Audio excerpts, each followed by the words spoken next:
I see numbers have stopped slowly trickling up, so I think this is close enough to critical mass to get us going on our 11th Community Task Force meeting.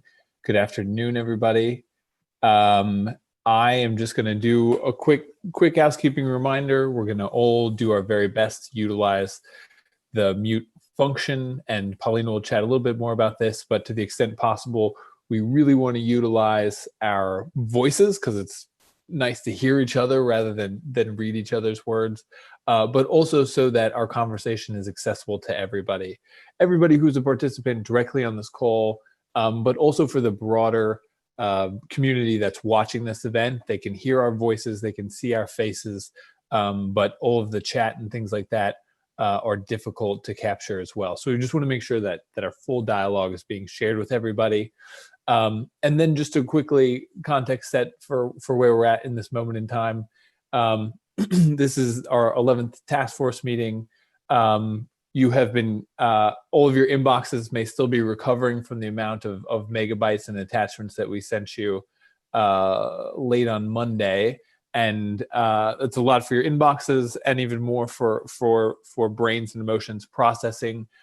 So this is not, the sort of final moment here, and our co-chairs, and we have a special guest joining us today to talk a little bit where we're at in this moment in time. But just a little mental health reminder that this is, not the last window of opportunity for conversation, reflection, and feedback. We are convening again on the 28th. You all asked for more time, and we heard you loud and clear, and the mayor has made very explicit that the priority is ensuring you feel there's time to digest all of those megabytes. So with that, again, thank you everyone for utilizing digital social etiquette, keeping ourselves on mute. We're going to try to the extent possible to leave questions to the end of each segment of our presentation, but we've really built in a lot of time for Q&A in this process and presentation. And so with that, I will turn it over to co-chair Mayor Nichols to get us going and talk over the agenda. Terrific. Thank you, Michael. And again, thank you to everyone for the incredible engagement that you have shown throughout this process. We're getting to an important point in our process. And so today's meeting is particularly important to share information and perspectives. I will just build on to what Michael said about the cost-benefit analysis. It came quite late Monday. It did come Monday, as promised, but the staff were working it through and correcting typos and got it to us as quickly as they could, but not early enough, I suspect, for most of us to have digested it by now. So the quiz will not be today. It'll be a week from today at the meeting on the 28th. So you have another week to go through it, and hopefully we'll have a really good, vibrant discussion next Wednesday. The deputy mayor is going to join us today, and we thank her for being here. We're going to get a brief update on the bridge. We're going to do an update on the Reconnect West Seattle progress that has been made to date. We're going to take a look at the concept that came up at the last meeting, that of a rapid replacement option. And we have with us the person who has done great work in conjunction with the city in developing that concept. We will obviously discuss the cost-benefit analysis and how it should factor into the advice that we give to the mayor. And we're going to have a fair amount of time at the end to but to chat with one another and begin that conversation that we'll finish up next week.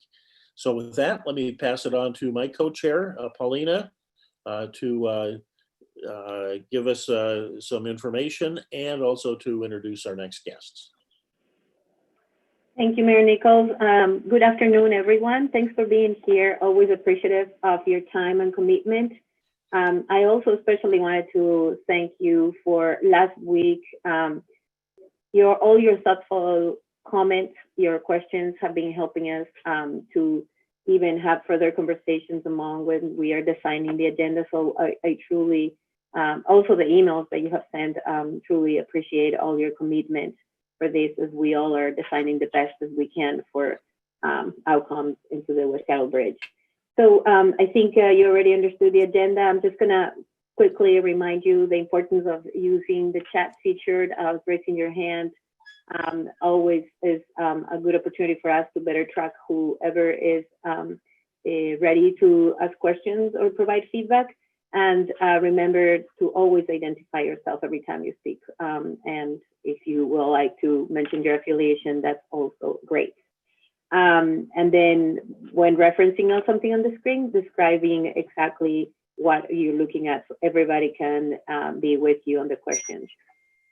We will be designing the meeting today as a way of difference. Instead of breaking into groups, we thought it would be, again, a great idea to just be together rather than breaking into the two groups that we usually do to get more feedback. But because everything is coming together and a lot of information, we will rather have the whole group asking questions. So after Ted presents, we're going to be allowing for some questions and hopefully get enough time to answer those, as well as after the CBA. So without further ado, I would like to introduce Deputy Mayor Shefali Rangathan, who's joining us today on behalf of Mayor Durkin. And I really want to thank you for the time I'm coming to talk to us. Obviously, there has been a lot of different anxiety on the bridge, and I appreciate you giving the time to come to us and discuss. And also because we have been doing a lot of learning. So thanks for acknowledging that, and to the time that we haven't had to really digest the CBA. So Deputy Mayor, thanks for being here with us. Thank you, Paulina, for that introduction. And I just want to thank both you and Mayor Greg Nichols for all your leadership and stewardship. I know when I first asked you on behalf of Mayor Durkin to do this, I tried to be realistic about how much work it was going to take. But I really do appreciate what you're doing for our communities in West Seattle, South Park, Georgetown, and obviously the entire city. And thank you to the entire task force. The time that you have put in, the thoughtful questions you have asked, and really the sort of dedication with which you have approached this work is what is most meaningful to the mayor, because as she gets your feedback and it helps inform her deliberations, she knows that this work, that those recommendations have many hours behind it, and she is most thankful for your time. And also thank you to Sam, Heather, and the entire team for working tirelessly to restore travel. In the neighborhoods. I talk to Sam and Heather almost daily, and I can say with just the absolute confidence that they are working around the clock to make sure that you have the information you need to be able to make to provide feedback, but also they are thinking every day about ways to make it easier to get around. And I know that it has been a challenge. I know SDOT will be updating you on some of the Reconnect work that they've been doing, both in West Seattle, but also in Georgetown and South Park. So you'll be hearing a little bit about that. And then finally, I just wanted to say, when Mayor Durkin, and I was at that meeting too, at the last meeting, she heard loud and clear. And I heard from many of you after that meeting that in order to make to provide the thoughtful feedback, and just to really be thinking about the pros, cons, and trade-offs of all of these options under consideration, that you needed more time. So I'm just here to reaffirm that request. Ideally the CBA would have come to you a little earlier, but it is here and you had this information. I just want to make sure that on behalf of the mayor that she wants you to take as much time as you need with this work. I know that we'll be back together again on the 28th to talk more about this, but if there are questions and follow-up, SDOT stands ready to respond to those questions. I just, again, this is a complicated decision, and this is not one that the mayor takes lightly. And so she wants to make sure that you as a group feel fully informed, and that we as a community are able to have these conversations and not feel rushed into making these decisions, so that we are truly able to evaluate all the pros, cons, and trade-offs associated with this. So we'll be, I think the mayor is hoping to be with you at the 28th meeting. So we're working to make that happen. And you're going to hear a lot today from SDOT and HNTB around the various options available to you. I am happy to I know we have a little time for general Q&A. I also want to flag that Elliot Hembrecht, who is the mayor's policy advisor on transportation, will be available on this entire phone meeting, and will be also able to bring back any follow-up that comes from this meeting directly to the mayor. So with that, I'm happy to pause and take a few questions. Thank you so much, Shefali. I would encourage if there is any questions from our task force members. I don't see any hands raised, Michael.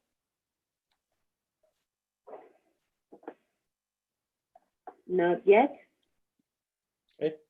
Okay. It must have been very all clear. We would have. Well, I will leave you to the more interesting part of the conversation, which is the CBA itself. So thank you for your time, and Elliot will be on the call, and we're happy to follow up in any way that's helpful to the group. So thank you. Thank you so much. All right, so let's move on. I'm happy to now bring Heather with us, who will be giving us some updates. Good morning, Heather. Hi, thank you so much. I was just finding my unmute button. I use it 1,000 times a day, so you'd think I would know where it is. Hey, so thanks everybody for being here. I do appreciate it. We're trying to mix things up so that you don't only hear my voice presenting for SDOT, but in this case, I will give you a little bit of information about the structure of the bridge. So Megan, if you want to move to the next slide. So this slide has two pictures on it. The first is a photo of some rebar cages that are going to serve as the forms for the deviator blocks. These are embedded into the interior girder floor to provide reinforcement and anchorage for those post-tensioning strands, that steel rope that we are using to hold the bridge together for stabilization purposes. It's important that that steel rope doesn't touch the bottom of the girder as they travel from anchor location to anchor location. So the next photo also shows you what it looks like if you look down from the bridge deck through to the work platform on Pier 18. There's a lot of work going on up there, and I know it's not always obvious from the surface world, but we have crews working there 6 days a week trying to make that stabilization work happen quickly. Next slide, please. So next, I'd like to introduce Sarah Zora to you. She has been here to present before. She is the mobility manager for the West Seattle Bridge program, and she's here to talk to us about a Reconnect West Seattle 2020 implementation update. Sarah? Thanks, Heather. Yes, thank you for having me today. I'm just going to give a quick update because I know you have a lot of information to talk about. So next slide, please. This is just a snapshot of some of the progress and completion of projects that we have done in 2020 so far. It's a sampling of radar feedback sign installation and a lot of recognition of detour routes and trying to ensure that we have intersection improvements to increase flows and efficiencies along detour routes. We do have 11 projects complete. We have 3 projects that are in the queue for crew delivery for 2020 implementation, and then 2 other projects that are still in design. And just know that we have the 2021 projects coming up and a lot of discussion still being coming forth for some of those projects and as we move those into project development.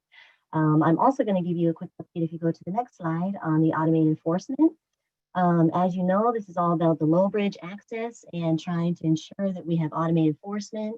This means that you'll see some action happening this weekend. On October 23rd, you'll see new signage being installed, 4 warning signs to ensure people have awareness of the upcoming automated enforcement. Again, this is more of a system similar to our red light cameras in school enforcement, where we will have license plates that have allowable access to go through the low bridge, and others at some point in January will be getting citations if they do not have the appropriate access over that low bridge. And I would like to remind people that we do have that low bridge access subcommittee that will meet for the second time this coming Tuesday, the 27th. And next slide, just to give you a sense of the timeline of automated enforcement. City Council approved the ordinance at the end of September. Mayor Durkin signed legislation in October. You're going to see the new signs being installed come this weekend. And then the activation date for that we're targeting is December 1st. And then we'll have a month of warnings be issued to people that if they're in violation of using that low bridge. And then the violations, the citations are $75, and people will get notice of those come probably January 4th, which is the Monday that we probably start doing that enforcement and citations. So that's a quick update about Reconnect West Seattle. I can take questions because I think that's what the next slide will inform us of. And let me know if anyone has any questions about that at this time. Next slide, Megan. Thank you. Oh, so I have the 30-day warning period. Mm-hmm. So what's the point of that? Oh, that's just really to make sure that people are going to be aware of this automated enforcement system. We want to give people some time to get used to going over the low bridge and having some warnings so that it's not a big surprise come when they start to get citations if they violate and go over that low bridge if they don't have the access. Well, I know people who have gone over it illegally, and they're very well aware that they're doing it, and they're making a calculated choice. So we're hoping that calculated choice will be different come January time. Well, in fact, the fine will be lower, which is nice. Right. Yeah. But I'm just, if we're concerned about the amount of traffic outside of the 9 p.m. to 5 a.m., right. Blocking emergency access or transit or freight, I think we might think about shortening or eliminating that 30 days because people are, I will say they've been going 7 months knowing that they're not supposed to go over. The 30-day is required within the legislation that we have. All right. Yeah, so that is the main reason. It's but also good for the education of the process as well. Okay. Thanks. Okay, thank you. Mayor Nichols, I am shocked, I say shocked, to learn that you know people who are violating. No, I know people, the low bridge. Who are violating. Oh, okay. Well, no. Thank you so much, Sarah. I appreciate the update there. It is my great, if we go to the next slide. Just real quick, Heather, we have a hand raised from Dan Austin. Oh, okay. Dan, you have a question for Sarah? Yes, and let me just lower that hand before I forget. There we go. Oh, such good Zoom etiquette. We're all learning. I can't find the lower hand button now. Anyways, there it is. Question. Okay, Dan Austin, West Seattle Chamber of Commerce, small business owner here. I was wondering on the Reconnect West Seattle traffic plan, there was a couple of things that seemed to have been some hot button issues around maybe a northbound freight lane and a bicycle lane protected that we haven't talked about since. And I'm just wondering if there's going to be time to talk about that. What feedback you guys have taken from that proposal? Yeah, I would love to give you a little more information about that. So yes, we are still, you will notice that, well, you probably didn't notice because we have 11 completed projects. We have said that we have 23 2020 projects to implement. It's actually 22 because we have shifted the West Marginal Way implementation to be a 2021 project to allow us to have more conversations and more analysis done on the West Marginal Way project for both the connected bike lane, the bike connection, as well as the freight improvements. So we are now getting into the point where we're doing more targeted engagement along the corridor so we can be very much aware of how the businesses are feeling about potential improvements coming. So I would think, you know, after in November, December time, I can come back with a lot more information about next steps in that project.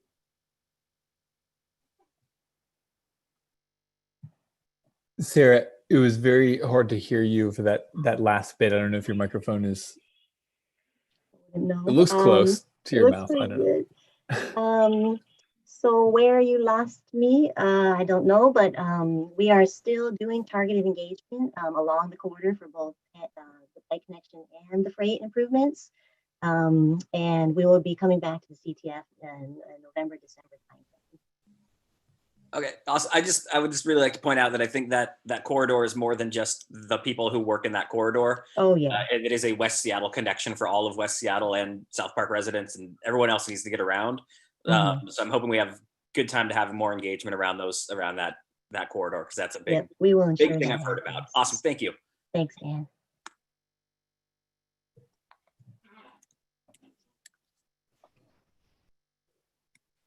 Is it Deb, time? I see your hand is raised. Do you want to ask a question? Yes, please, Sarah. Just want to get back to you on the topic that Dan was asking about. And I'm trying to remember what you told me. I inquired, would there be a West Marginal Way task force or subcommittee in any way? And could you remind me what you said about that? I said no to that. And because it's not, we are going to bring some of these more larger projects to the community task force and do our concurrent engagement with the community. And we did not feel like West Margin Way needed that kind of low bridge subcommunity task force. It will be a continuous conversation as that we get into the automated enforcement and who gets that kind of lower tier of access. Okay, so still no at this time. Thank you very much. Correct. Deb, I would note that after we get past next Wednesday and advise the mayor on what we think she should consider as she makes her decision on replace versus repair and then replace, that we'll have more time to focus on some of those, not only the Reconnect West Seattle pieces, but some of the larger potential mitigation that could be considered. So West Marginal being a big piece of that. Absolutely, thank you. Thank you, Deb. John Persak, I see you're noting you have a question in the chat. Would you like to share your question? Yeah, thank you. So West Marginal Way southbound, taking a lane for bicycles continues to be a concern for maritime folks that I'm representing. This came up actually at the Seattle Freight Advisory Board yesterday, and the impression I'm getting is that it's pretty much a done deal and there's no room for input on that. And I'm asking to see documentation or information about the evaluation of other types of safety remedies for that bike route on the missing link of that trail on that side of the Duwamish River. It's very concerning. We're talking about removing a lane from one of the few north-south arterials in West Seattle when we are already severely compromised with the bridge closure. And so I'm wondering what degree do we have to take a look at those other options, and can we see the evaluation that SDOT has done for other options and other solutions for that? Yeah, John, for sure. I hope you did not get the impression that this is a done deal already, because that's why we had delayed actually the implementation of that project from 2020 to 2021 to allow us to have more of those conversations happening. And yes, we will have all the documentation possible that we guys could look at for the decision making that we have and the proposals that are moving forward. I do recognize that you have not seen the different alternatives that we looked at for the bike connections, so we would easily be able to bring that to you as well. Appreciate that. Thank you. All right, John. Yeah.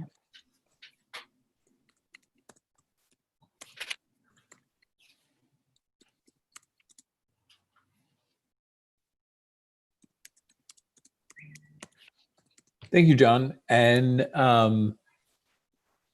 just acknowledging Allie Thompson echoing safety concerns from a cyclist perspective, and Commissioner Steinbrook just affiliating himself with John's comments.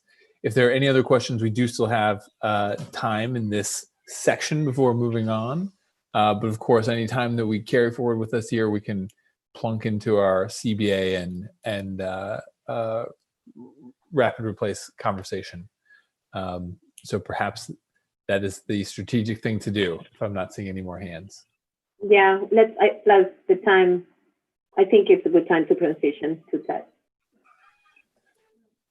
Good. So Heather. Hi, this time for sure. This time Yes. for real. Okay, it is my pleasure to introduce to you Ted Zoli. He is an engineer and the project manager for the design team at HNTB, who SDOT has hired to design a replacement project. I do want to remind everyone that we haven't hit that repair or replacement decision yet, but in order to keep everything moving at top speed, we are pursuing replacement design. Ted, if you want to say a little bit more about yourself, just to orient folks to your experience, that would be great. And over to you. Sure. Thanks, Heather. Yeah. So just a very little bit about me. I'm a structural engineer, bridge engineer by trade. I've been doing this for 30 years or so, and often get involved in emergency projects and emergency replacement projects. So this is, even though I know it's incredibly disruptive, these sorts of projects are eerily similar to other projects I've done that I'll walk you through. So maybe with that, we start with, if the next slide, we start with a little bit the sensibilities we have about emergency replacements, and this bridge in the right-hand image is the Lake Champlain Bridge. And this was a bridge that had an emergency closure, and it didn't carry much traffic, but the detour was almost 100 miles in the wintertime. So these two communities on either side of the lake, there were farmers that had fields on both sides that they couldn't harvest, shared hospitals and fire departments. It was very, very disruptive. And from this project, very particularly, I learned a lot about how to look at speed and and safety as really the principal important mechanisms in terms of designing replacement alternatives. So really, when we think about West Seattle at HNTB, we think speed is absolutely first and foremost, but safety and durability go along with it. And so a lot of our thought process around a bridge that looks somewhat like Lake Champlain, but recognizing the very different circumstances we have at West Seattle, are really focused on speed. One other thing that I would mention is that online replacements, as opposed to offline, are usually the right decision if you're trying to streamline a project. And so we really see that online replacement is the only viable option if speed is our top priority. The other decision we made in terms of developing this concept was that we would reuse the existing substructures and foundations. And that does a couple of things. One is it reduces costs and streamlines the permitting process, and those are incredibly important. But it's also that we see great value in the replacement strategy that we've developed by reducing mass and using seismic isolation to maximize the seismic performance of the existing substructures. So there's a lot to work with the existing foundations and piers, and we want to take deep advantage of that. Now, obviously, the Duwamish, this west branch is incredibly important in terms of navigation. This is a much, as busy a navigation channel as there is. We've done many emergency projects with heavy navigation, and this bridge opening, the swing bridge opening 1,800 times per year is a testament to how busy this is. So we recognize that. Seismic performance, I like to think that the Pacific Northwest and the Seattle area has an earthquake every 20 years or so. And so we're about due. Obviously, seismic performance is crucial, and it's been at the forefront of the way we think about replacement. A little bit more about, for us, this use of heavy lift techniques and engineered demolition. We like to think that if you haven't thought about the construction strategy, you haven't designed the bridge to be built quickly. And so every move we make in terms of replacement options has with it a construction strategy. And for West Seattle, it's no different. And then coming back to Lake Champlain, what we were able to achieve with Lake Champlain was a replacement, an online replacement, where it was about 2,000 feet of bridge as opposed to more like 1,300 we have at West Seattle. And all the substructures were replaced in this particular project. And that was all done in an 18-month time frame. So that really demonstrates that we can do these projects very quickly. You can go to the next slide. So this is a video that'll talk through at least conceptually the way we see the demolition and reconstruction, how that happens. So you can play. So as we're building on alignment, and hopefully this video comes through clearly, the first thing we do is we demolish the damaged portion of the West Seattle Bridge, and we do that with a heavy lift technique. Subsequent to that, we can take the bridge apart piece by piece, similar to the way that it was built. And now we're going to reduce the pier height some and replace and connect the two pier shafts with a cap.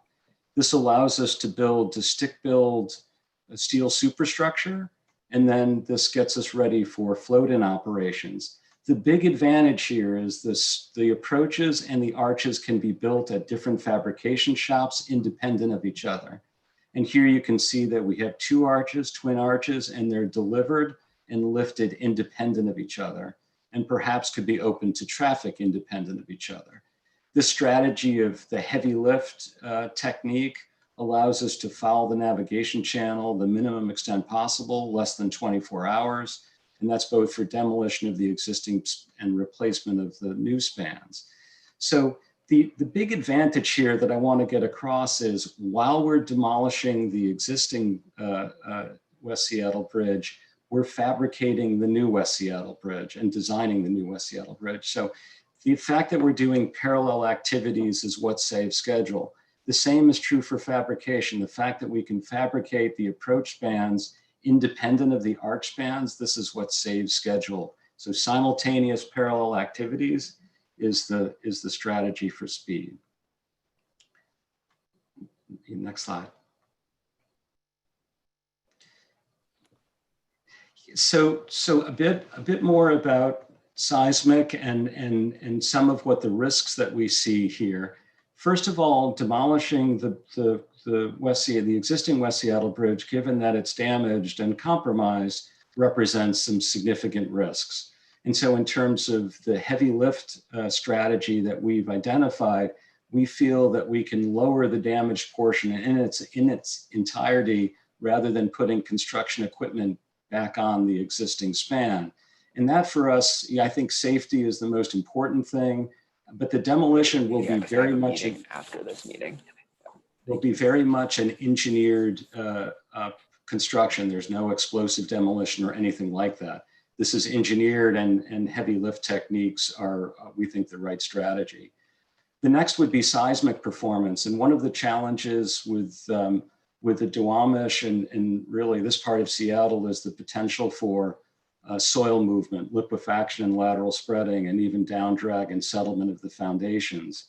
So one of the strategies of this alternative, this rapid span replacement, is to introduce seismic isolation to reduce the demands on the existing substructures, and also to allow for displacement, whether that's vertical or horizontal in any direction. The beauty of a bridge like this, then it includes a network arch and the approach spans, is that we can tolerate displacement. So we're reducing the seismic demands or the seismic performance that the existing piers need to provide in order to provide a bridge that meets a critical designation in terms of seismic performance. Other risks are clearly permitting and lead agency identification, so building on alignment and staying out of the water. These are strategies that minimize those risks, and we're working through those. Obviously, identifying funding and making sure that funding is in place to support construction is a challenge and a risk. And probably the one that on the engineering side we think about as crucial is how constrained the site is. There's very few bridges. I can think of none where the swing bridge opens underneath the span we're trying to replace. It's a very constrained, very busy site. And I think the barge logistics and how we do these heavy float in, float out operations will very much influence the way we design both the arch span and the way we design the demolition. So the next slide. So a bit about safety and durability. Obviously, these are also clear goals. So this structural system may seem a little unusual. So obviously, these delta frames, this approach that has the blue circle around it, what that allows you to do is to project, so reduce the length of the arch span. So we see the arches of being 450 feet span or less. And so what this strategy of introducing these delta frames, that allows all the superstructure system for the approaches to be redundant, so extra safe, you can think of it that way. And the same with the network arch, this use of crossed cables, all of these components are designed to be redundant and replaceable under live load.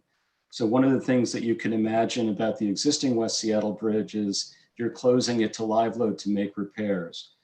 The way these network arches are designed and the approaches is you can repair the components that are potentially damaged, like the deck and the stay cables, while you're operating under live load.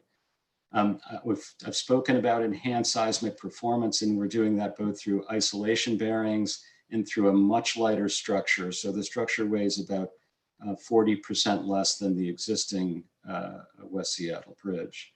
In terms of durability and steel, steel is maybe not as recognizable a material to the Seattle area. And we've made a lot of headway with better coatings. So we're proposing to use metallizing or thermal spray coatings, which double the life over paint. We are designing everything for 100-year service life, for larger live loads, and replaceable components. And again, much more tolerance to seismic movements and also a better understanding of, should we have movements, what's our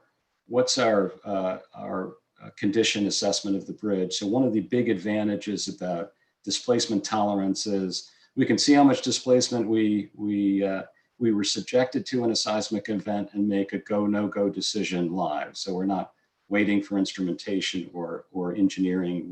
We know live whether we can reopen the bridge directly to emergency vehicles or regular traffic. Next slide. So obviously permitting is a key to any replacement project, and so our goal here is to eliminate in-water work, especially for new construction. Obviously, for float-in, float-out operations, we're in the water, but we're keeping navigational channel closures to less than 24 hours. This minimizes fisheries impacts, any hazardous material within the Duwamish. There's obviously, we're bordered by Superfund sites. We feel with the seismic performance, we can minimize or potentially eliminate foundation strengthening, and all of that leads to faster permitting with potentially the Coast Guard as the lead agency. The next slide. And then finally, obviously to circle back to the beginning, the goal here is for speed, right? So what our intent is to get a replacement option that's on a par or very close to the time it takes for rehabilitation. And so in order to do that, we see these parallel activities with demolition and design and fabrication happening simultaneously. So while we're demolishing, we are building the replacement structure. Our goal here is to have the new bridge open in the first quarter of 2023. That would be the target. And we feel that's feasible given a fast track start and moving very quickly. And then in terms of service life, we feel that 100 years is a very reasonable target. And so we should be designing the superstructure for a 100-year service life. And with that, I think we feel comfortable that that given our experience with Lake Champlain and how rapidly we were able to do that project with some very positive outreach we've had both to Northwest fabricators and erectors. It's a great time given what we're going through with COVID to put a project out on the street, both in terms of fabricator availability and the major contractors who do this sort of heavy lift work. It's a great time to do a project like this. So we expect to get competitive prices and a lot of interest in the project. And so, we feel that there's some advantages, obviously, to rapid replacement, and a lot of those advantages stem around delivering this very quickly and on parallel tracks. With that, I think that's my last slide, and I hope I've left plenty of time for questions and answers, as I'm sure there are many, and you'll appreciate that we're in early phases in this, but I'm happy to answer any questions I can. Let me, we're going to have, as you said, lots of questions. Let me ask three fairly quick ones. The scale of this project compared with the one that you had at Lake Champlain. Mm-hmm. Yeah, let me answer that quickly. So Lake Champlain was an $80 million project delivered in about the 2010, 2011 timeframe, Greg, and it was, in terms of square footage of bridge, it's a narrower bridge, but in terms of overall square footage, it's on a par. Now, obviously, this is a much more constrained project, and the arches, this is about the same span as Lake Champlain in terms of the arch span. And it's about the same width, but we have two of them, if that makes sense. So we have two Lake Champlains next to each other in terms of comparisons. Okay. Second, the clearance over the channel. Is it equivalent to the current bridge? Is it flexible if the Coast Guard were to say, no, we'd like it to be 10 feet or 20 feet higher? So it's a great question. So obviously, one of the advantages of the shallow depth of the arch is that we can enhance navigational clearances. So with the current posted speed, which sets the vertical curve, and the shallow depth, we can easily gain 10 feet of additional clearance. So that gets you from 140 feet to 150 feet. And perhaps widen the channel some too, because as you know, the existing bridge has the haunches, which makes it deeper. And the channel is, the bridge is very skewed to the channel. So there are navigation enhancements possible without changing the approach grades.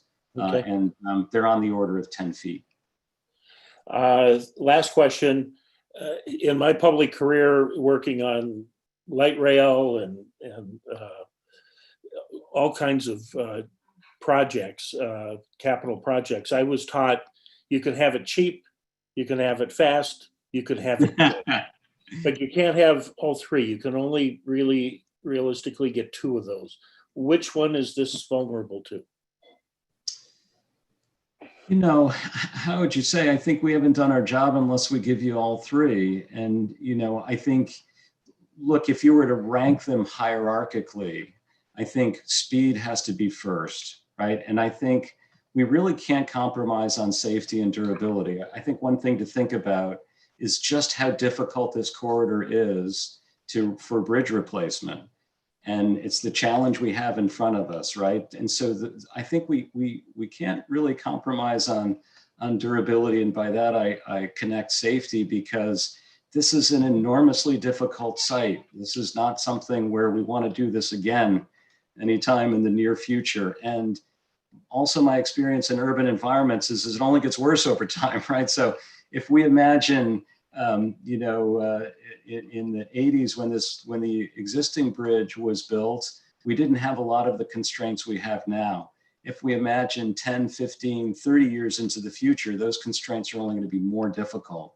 So I think we owe you a very durable, very safe bridge, because that's what you need in this crossing. And so this is not a place for compromising, frankly, Greg, in my view. All right, thank you. Questions, and I would just add the one more that I had been meaning to ask you, Ted, about. I would like you to respond to environmental impact to a river that has already been getting a lot of abuse. I'm sure you have already. Yeah, right, yeah. And so very clearly, right, given that, you know, we're really bounded by Superfund sites. So this particular crossing, you know, in terms of operating units isn't within an operating unit, but obviously there's lots of reasons to stay out of the water. Most of them having to do with environmental impacts. Generally speaking, a lot of the damage we do in bridge construction, in heavy civil construction, has to do with in-water impacts. And so our goal here really, Pauline, is to stay out of the water. Staying out of the water reduces those impacts to the extent possible. That doesn't mean we're going to have, obviously, construction activities and laydown areas and equipment, but a lot of that can happen with this alternative in the existing alignment, if that makes sense, so that we can keep even the on-land footprint low. And obviously that is our goal, and that's a strategy to let's say reduce the permitting risks we may have, and obviously reducing environmental impacts enhances your permitting capability. So we really feel like staying out of the water is essential. And if you think about even building a new bridge on alignment, we don't think you could build a new bridge with the piers that are so close to the shoreline or even partially in the water. So one thing I would also think about is in a full replacement where we were not reusing the existing substructures, we'd have to significantly increase the span just to stay out of the water, is my guess. So it just highlights, Paulina, the value of staying out of the water in terms of permitting. I have Jen Temple next, followed by Ann Higuera. Thank you very much for that presentation. Two questions. In the timeline, I'm not seeing the securing funding or permitting, taken into account. So how does that play out? This, if we were to have this as an option, opening in the first quarter of 2023, we would have to have funding in place in what, 3 months? Yeah, so these are great questions, and so there's a lot to think about. So let's talk about funding some. So really the two work activities that take the first year or so are demolition and fabrication. And so in terms of costs, those are actually relatively small costs in the context of the larger project. So you already have, in my view, the city's done a remarkable job at putting funding together already just for the replacement, the rehabilitation option. And some of that funding, if we were to move to a replacement option, could go to those work activities, demolition and fabrication. Those are what I'll call relatively small dollars. So there's not big outlays associated with, we'll say, the first year and a half of construction. Where once you've taken delivery of the steel and erected it, that's where the big dollars come in. And so then you don't have to be so compressed in terms of time frame to think about what activities you may do. I think you could proceed with demolition and fabrication on separate tracks and not have the full funding for the project in place. Then in terms of permitting, it depends on if we permit demolition as a separate activity from bridge reconstruction. It depends in a way how those contracts are packaged. But our hope here is that we can use streamlining in terms of permitting and use a categorical exclusion or even a nationwide permit could be used potentially for demolition. So there's some streamlining that you get out of staying out of the water and building on alignment and replacing the superstructure only that we feel we can take advantage of. But both really good questions. One of the risks, though, still is we could get a year in and not have funding to continue. Yeah, so clearly, in terms of how we string together funding, and we do have a group that's going to be focused on that. And our goal obviously would be to have the project fully funded before we start. But the question is before we start what, right? So there can be these, we'll call them nuances, but they're important because it depends on which funding instrument and what we are funding that dictate what the schedule may be. And, my sense that with emergency projects and I think the proof will, the truth will tell, but with this significant a bridge out of service for West Seattle, I just can't see that funding of only the replacement of the superstructure will be a barrier to getting this done on time. I just think there's too much demand for this structure being restored that funding, it may be complex funding. It may have many. Ted, Heather, Jen, let me just, that's all true, Ted, and I appreciate it. And we're looking forward to working with the folks at HNTB who have that funding and financing expertise. Jen, I think it's a worthwhile conversation to have because not just for this particular option, but for any option, including repair, we're going to need financing help. And so I think for a future meeting, it's probably worthwhile to have a conversation specifically about our funding strategy, which is, we're still putting the finishing touches on it, but it is multifaceted and we are not relying on any one source for all the money. So, and I can tell you that these mega projects rarely have 100% of the funding in place. You need to sort of walk up to the edge and take a little bit of a jump. And that was true with the viaduct, that was true with Sound Transit, that was true with Mercer Street, and it was true with the West Seattle Viaduct. We needed to move forward. They were necessary.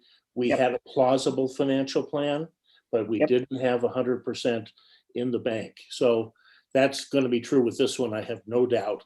And that will mean some sleepless nights for Heather and others, but as long as you've got a reasonable plan and some backups in case pieces don't happen the way you expect, that's kind of how these projects get put together. That's right. And having lived through all of those projects with Mayor Nichols,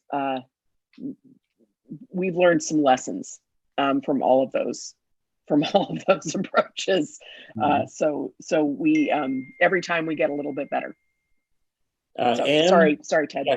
No, you said it much more elegantly than I did, so thank you. And to be followed by Dan. Hi, this is Ann Higuera. I'm with Ventana Construction, West Seattle business owner. My question is about the structural integrity of the piers that you're proposing to put the span on top of.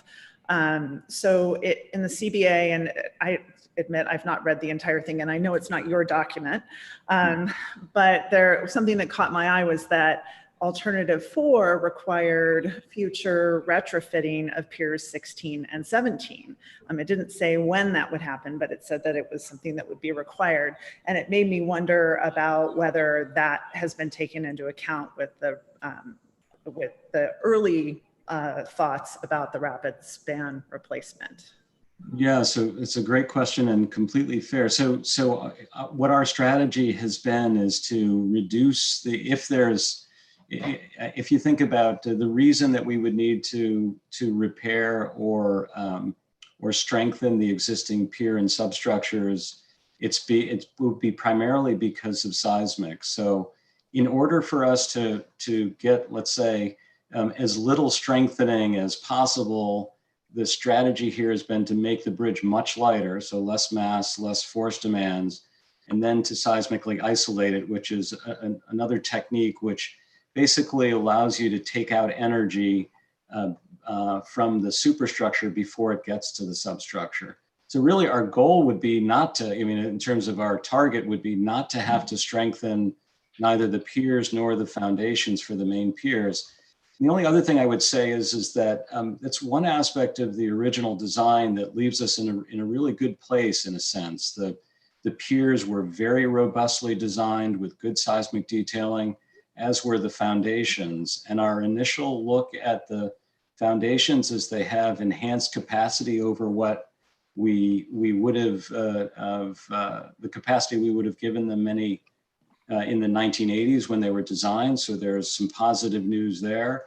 And then the other, just to give you context, the piers on these piers to support the same arch bridge are about twice the size as the piers on Lake Champlain. So one aspect of this that gives me a lot of hope is that is how robust and how enormous these piers are, how much we have to work with, because we are supporting a much lighter bridge, and a bridge that will deliver much less seismic force to the substructures and foundations.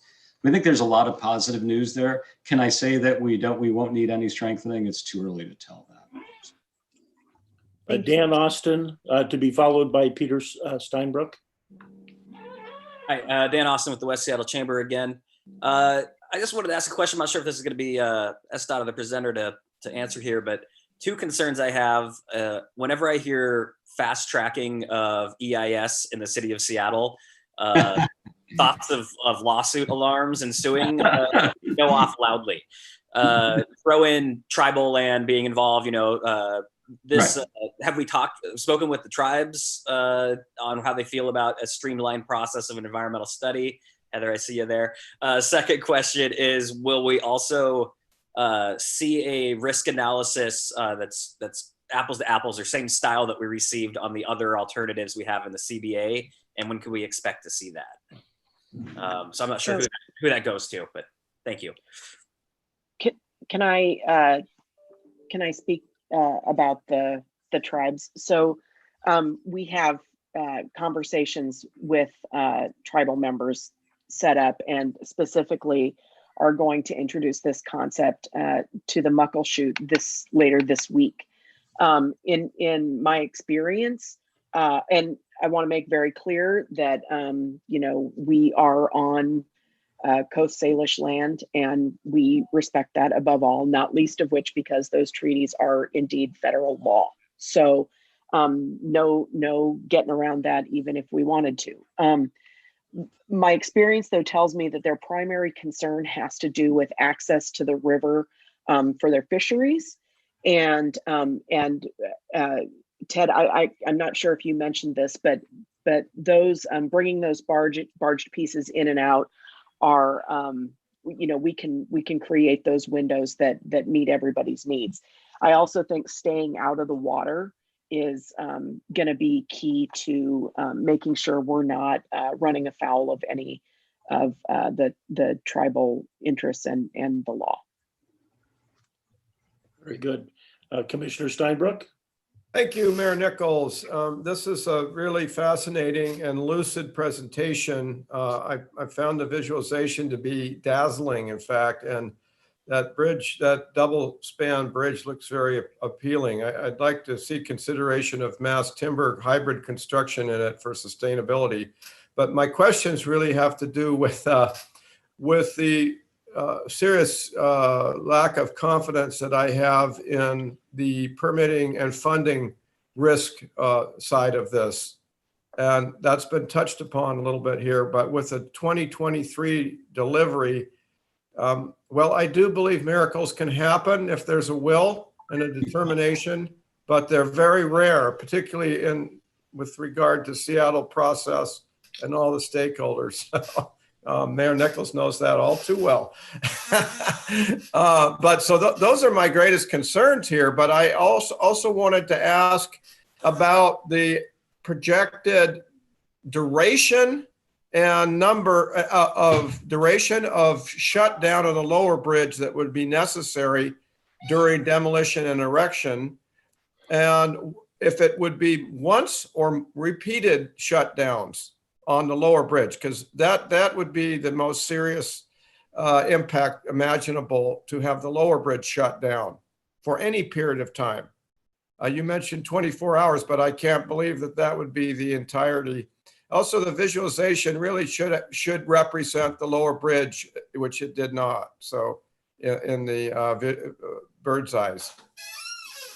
Yes, so the lower bridge, in terms of its open, so these are all great questions. So let me speak to the we'll call it the float in, float out logistics.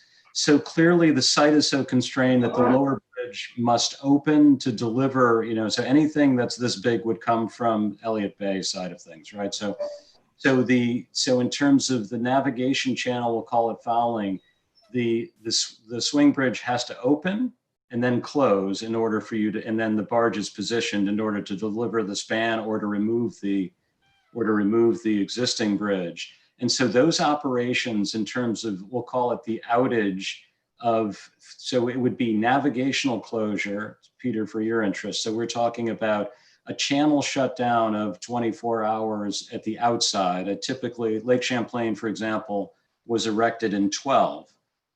Not as busy a navigation channel, but 24 would be an outside, meaning we should be able to lift or lower in a 12-hour period. But we typically get 24-hour channel outages should something go wrong. Those outages would be one-time outages for each lift or lower. So the plan would very likely be we split the existing bridge in half and do 2 lowers, and the same would be true for the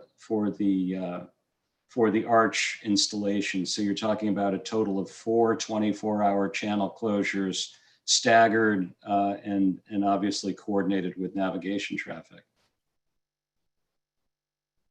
Yeah, and on the miracle side of things, how would you say? I think this is where I guess we need to be able to do these sorts of projects. That I just don't buy that we can't figure out how to replace bridges quickly when we need to. So I just can't think of a project in the country that's more worthy of a fast track replacement than this bridge. So maybe it takes some miracles, and what I've found in permitting, and especially for Lake Champlain, and it's a great example, is the permit agencies were very aligned, and the resource agencies, and we had 2 states, so we had state of Vermont and state of New York. They really came to the table and helped us find a way to do this rapidly. Yeah. So I think permit agencies really understand the hurt that people are feeling and the need to get this bridge replaced. So I feel like the permitting side will get there. The funding is hard, but I really appreciate that sentiment and optimism and can-do attitude. I think we need that. What about the environmental? I'm sorry, Commissioner Steinbrook, can I just say that it's Ted's can-do attitude is amazing. Yeah. And I have a can-do attitude, but what we're going to need is a can-do attitude on the part of elected officials who are in control of money that is going to be needed in order to complete this bridge. And is there an environmental component to this also? I'm just saying that everyone's going to have to come together with a can-do attitude on this one. But you can't speed up the SEPA process, though, and I imagine it would be required for replacement and demolition replacement. SEPA. So we did NEPA SEPA on Champlain in 6 weeks, to give you context. I've heard of that. Commissioner Steinberg. Thank you. Thank you. Right. Let's move on to the next. I think we have Dan Austin. And Councilmember Herbold after Dan. Sorry, this will be really quick. I just needed an answer to the second question I had asked in the first place, if when we were going to have a risk analysis that's more comparable to the CBA that we're currently looking at on this new bridge option with the risk assessment. Is that something that's on its way? Are you asking for like a CBA type analysis to put this idea next to the other ideas that we've discussed? Well, I mean, are we calling this Alt 4 with new build technique? And if that's the case, this is Alt 4. The CBA had one version of Alt 4. What they looked at is both a concrete segmental box girder bridge idea, and then also a steel box girder. This is just another version of superstructure replacement. And I think, you know, it's hard because the CBA, it requires us to pick something to cost out, right?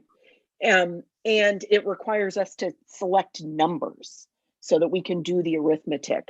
But fundamentally, and I think this is important for our next conversation, fundamentally, the cost benefit analysis is not about which version of superstructure replacement we select, or which version of repair, or which version of replacement.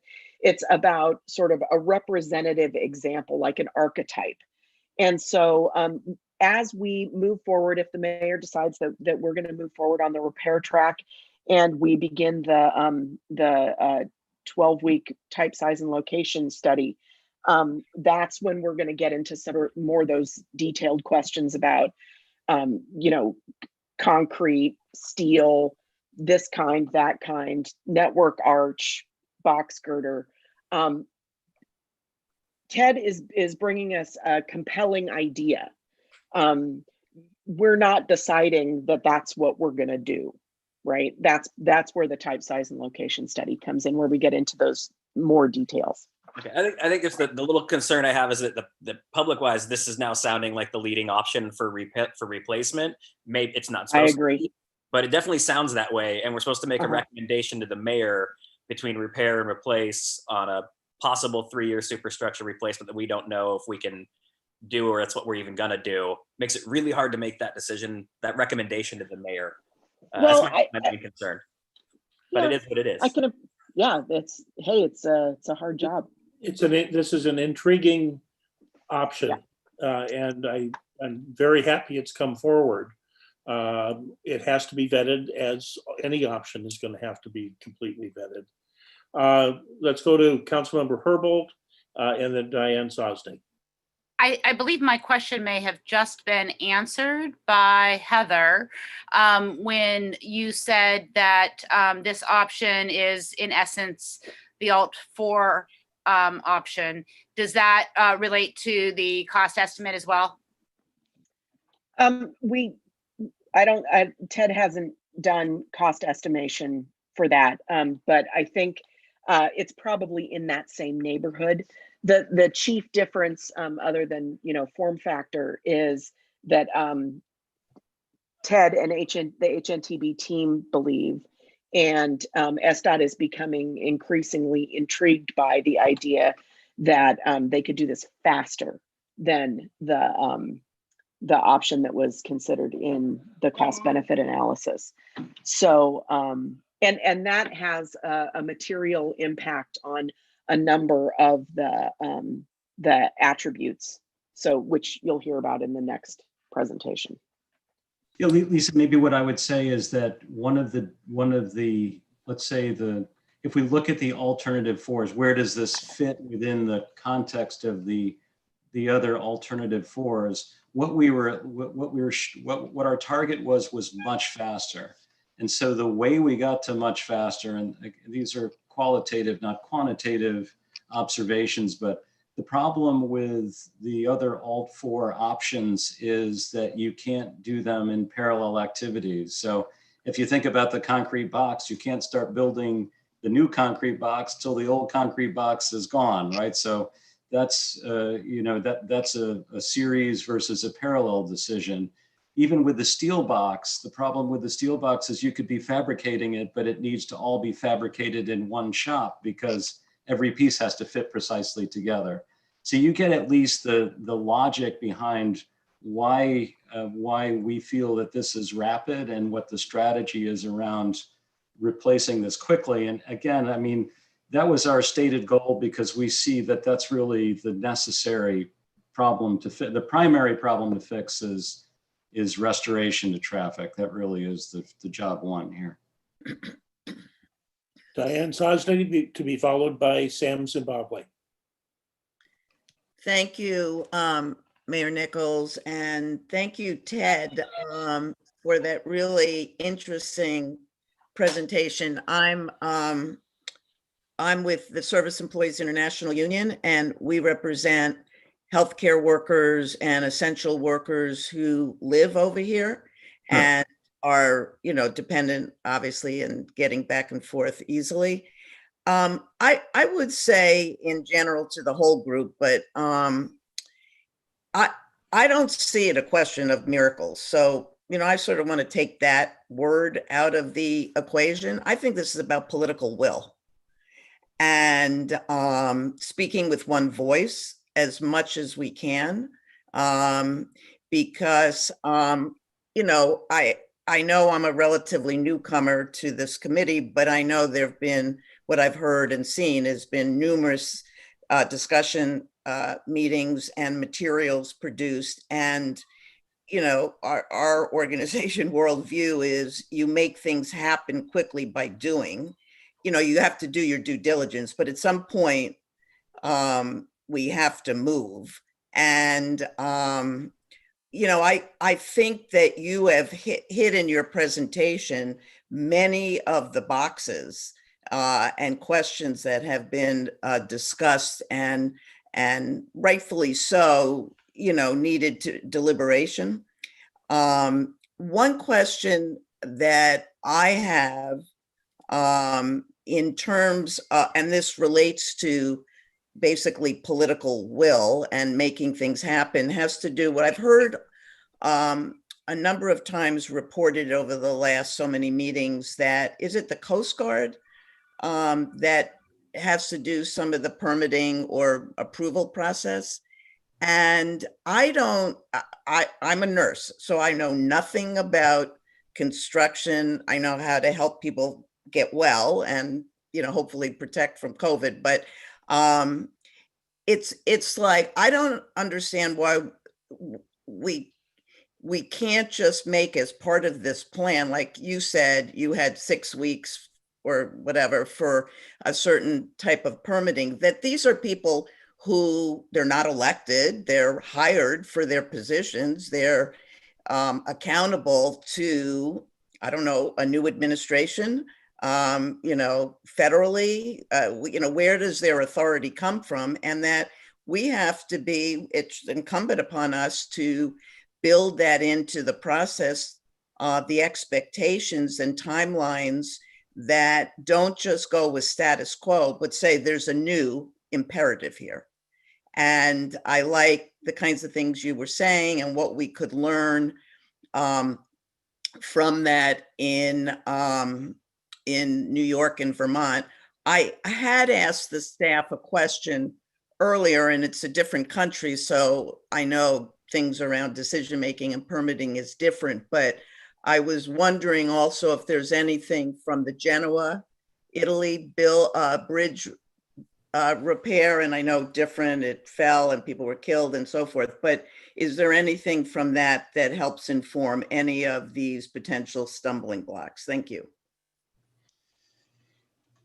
You know, if I'll take a shot at that, but Heather and others join in. You know, what I would say is that first and foremost, the Coast Guard is a very professional organization and has a responsibility to navigable waterways. So this is not something that, in my world, this is part of the air we breathe. So we're always working with the Coast Guard to make sure that the navigable channels, and obviously the Duwamish is incredibly important, right? I think if you look not just regionally, but even Alaska and just how much shipping, you know, 2,000 openings for that swing bridge a year gives you a sense of just how much goods and services are coming through the Duwamish. So the Coast Guard has every need and imperative to make sure that navigation continues and that we're not impeding that navigation in any way. So, you know, I think we see them as partners.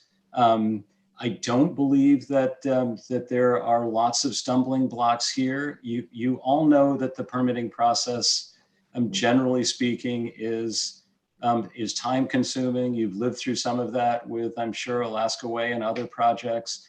But you know, my experience on emergency projects is we can do much, much better. And I think part of that's alignment, part of that's focus and attention.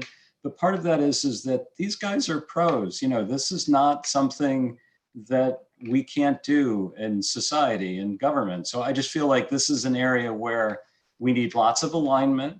We need everyone to come to the table and say, you know, the words I like to use is, don't let me suggest something and you say no, and that takes this whole cycle. Tell me what I need to do to make sure that you're satisfied, and I'll do my best to do it. And so if we can sort of work the program in that manner, I think we'll be successful, and we'll, you know, again, I think Seattle is a city that has a lot of bridge needs. And in my view, you know, I hope this can be an inflection point in doing these projects quickly and in a streamlined way. And, you know, if there were a project that you needed to do in a streamlined way, this is it. And I would say this is it in the United States right now. There's not one more important project in terms of speed in the US than this project. And so I really feel that we need to use all of the skills that we have to deliver this project. That's what we should be about. Sam, it looks like according to our clock, you've got the last word here. Sure. Sorry to time it that way. I think this has been a great discussion and great questions coming from the task force. And I think the same questions that we at SDOT are also very concerned about: the time, you know, the permitting and clearance, the design, the funding. I think those are all things that we can answer as we move forward, or we can determine before it's too late that they are not answerable, and before we precluded any repair options if we're on this path of replacement. I also just want to, I heard some questions around, what would be the process for replacement. Even if we're on a repair pathway, we eventually will likely need to replace the bridge at some point in the future. And the opportunity we would have now is to have a really well-planned or a planned approach to that, rather than being back in an unplanned situation, which is where we could end up if we're on a repair pathway as well. So we're trying to do everything we can on the repair pathway to minimize the risk of that. But what Ted is bringing forward, and what a team behind him is thinking through, is just how we would do those things. So I will assure everybody here that if we are on this pathway of a replacement, before we take some of those steps that we can't walk back from, we would answer those very important questions. And I think the work that we've done to date on this bridge has been to make sure that we have all options available to us, and can continue to move forward on with every possibility at pretty rapid speed to this point.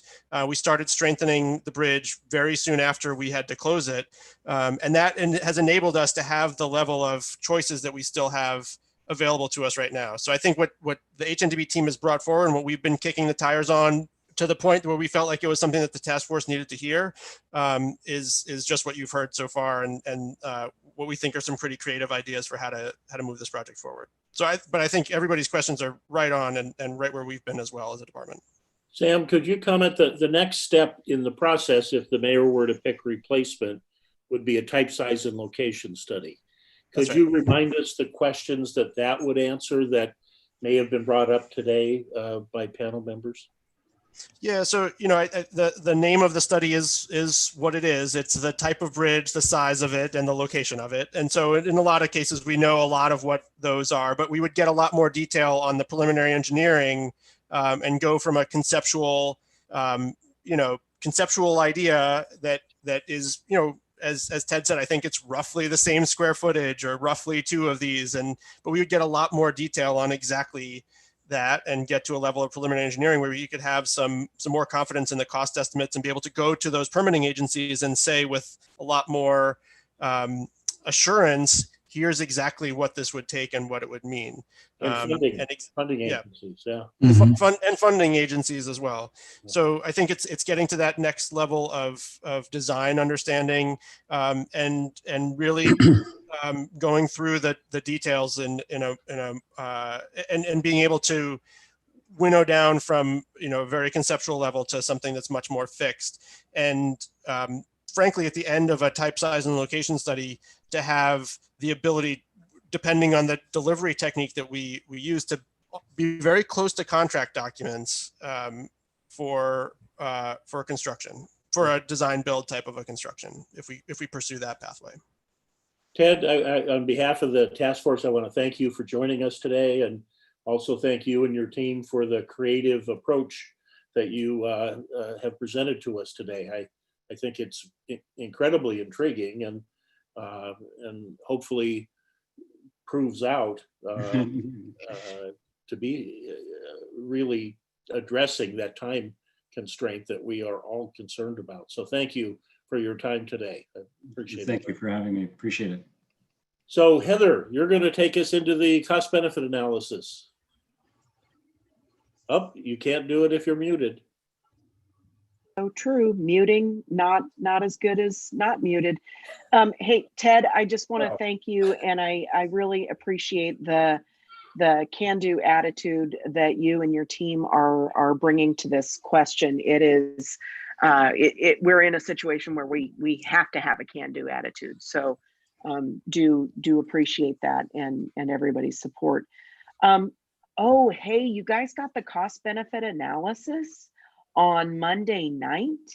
And yeah, and if you're like me, you were up all night with a cup of hot cocoa reading it. Actually, I've read it a couple of times. So Greg Izzo, who is our capital delivery manager for the West Seattle Bridge Safety Program, is with me to talk through the cost benefit analysis. Megan, next slide, please. So you've seen this slide before. Just a gentle reminder that the cost benefit analysis is one piece of information that is going into the mayor's bucket of fun as she makes a decision about which pathway we're going to pursue. The input from this body, as well as the technical advisory panel, is also critical.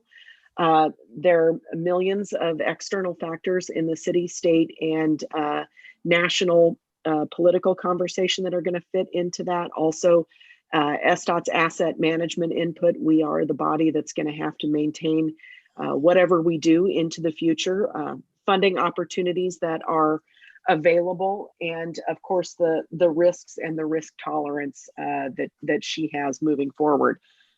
Next slide, please. So the cost benefit analysis provides a detailed analysis of each alternative's performance, costs, and risks. And as I mentioned earlier, we had to pick some archetypes so that we could do this work. But that doesn't mean we're tied to any of these options. Building on your past input about performance and risks, we're focusing on rough order of magnitude conceptual cost data and what the cost benefit analysis tells us. I want to note for everybody that none of the numbers that you see in here should be referred to as estimates. They aren't. They are rough order of magnitude costs. They are, guesses based on experience. They are not estimations of actual designed work. All the alternatives were evaluated conservatively. The costs represent 0% design and will change. So the actual costs and cost estimates don't really emerge until that 30% design point, which is where roughly we'll be at the end of the type, size, and location study. The CBA requires us to pick a value. Normally, when SDOT talks about any kind of dollar values, we like to use ranges. In this case, we had to pick a number so that we could do the arithmetic in order to get to the bottom of the worksheet.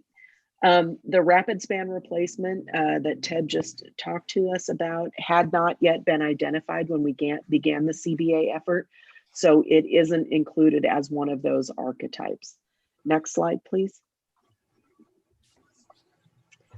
So I know I've said this, I sound maybe a little bit like a broken record, but that's the way it goes. The CBA does not and was not intended to yield a specific decision on any one alternative. It was designed to inform our conversation about whether to pursue repair or to pivot directly to replacement. Each cost benefit analysis component tells just part of the story. And if you've had a chance to start looking at the CBA, I think you'll find that it's a little bit of a Rorschach test, and it can tell you whatever you want to hear. So it's important to evaluate alternatives using all of the components as well as factors outside the scope of the CBA. So this is one of those challenges where you have to bring your whole brain to bear. The individual CBA components are a lot more complex than we have time to discuss as a group. So I do encourage you to peruse that whole document so that you can learn more. Our goal in this presentation today is to summarize the most relevant findings. Next slide, please. We are going to talk about costs today as you requested, but and people like Greg and I, you know, folks at SDOT, we talk about these kinds of costs all the time, and so there's some shorthand that we can use.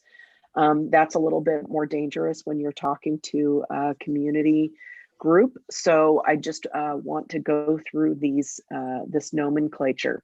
So for the cost benefit analysis, we used a combination of capital costs, which I'll explain in a minute, and life cycle costs to contribute to the overall ownership cost for each alternative.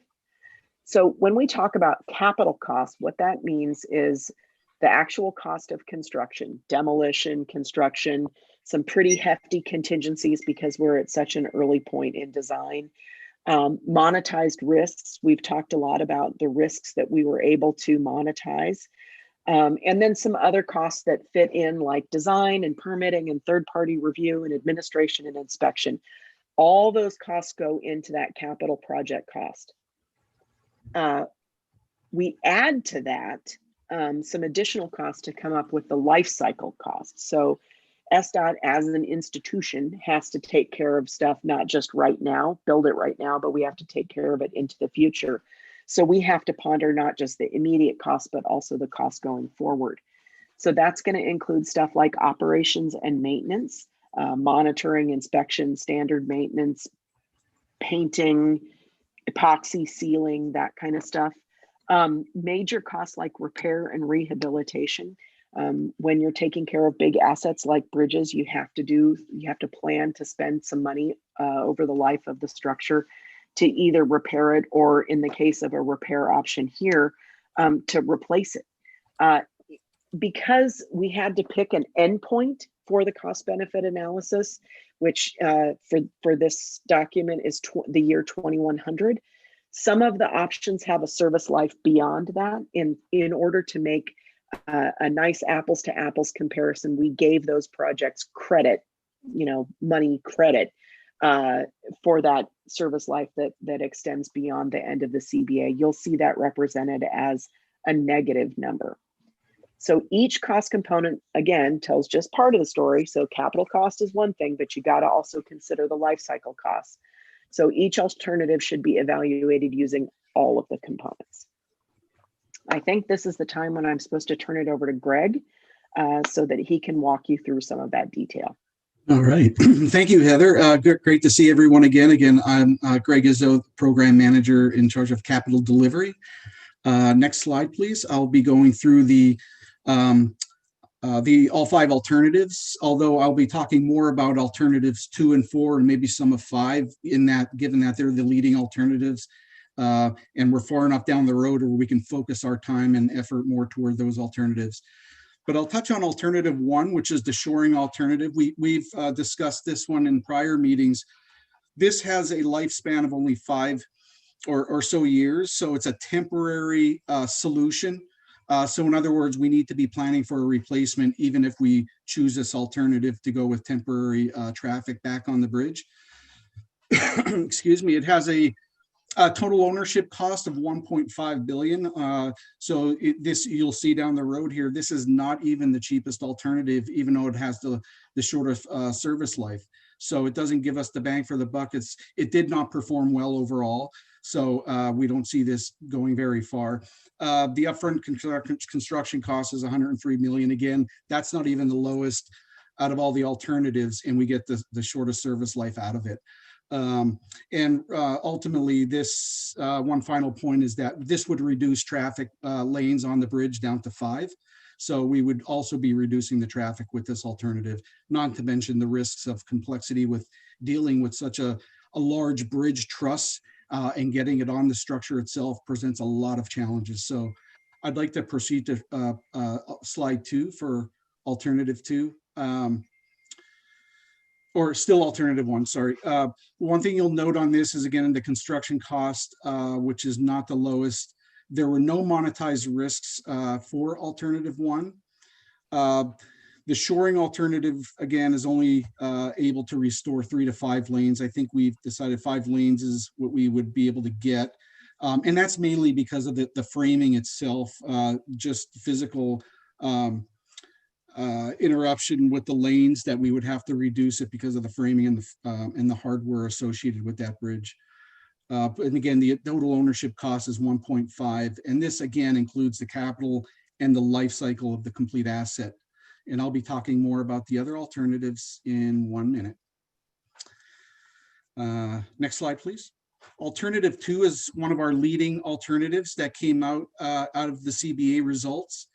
When it comes to capital costs, this has the lowest capital cost investment, which obviously ranked the highest when it comes to capital evaluation.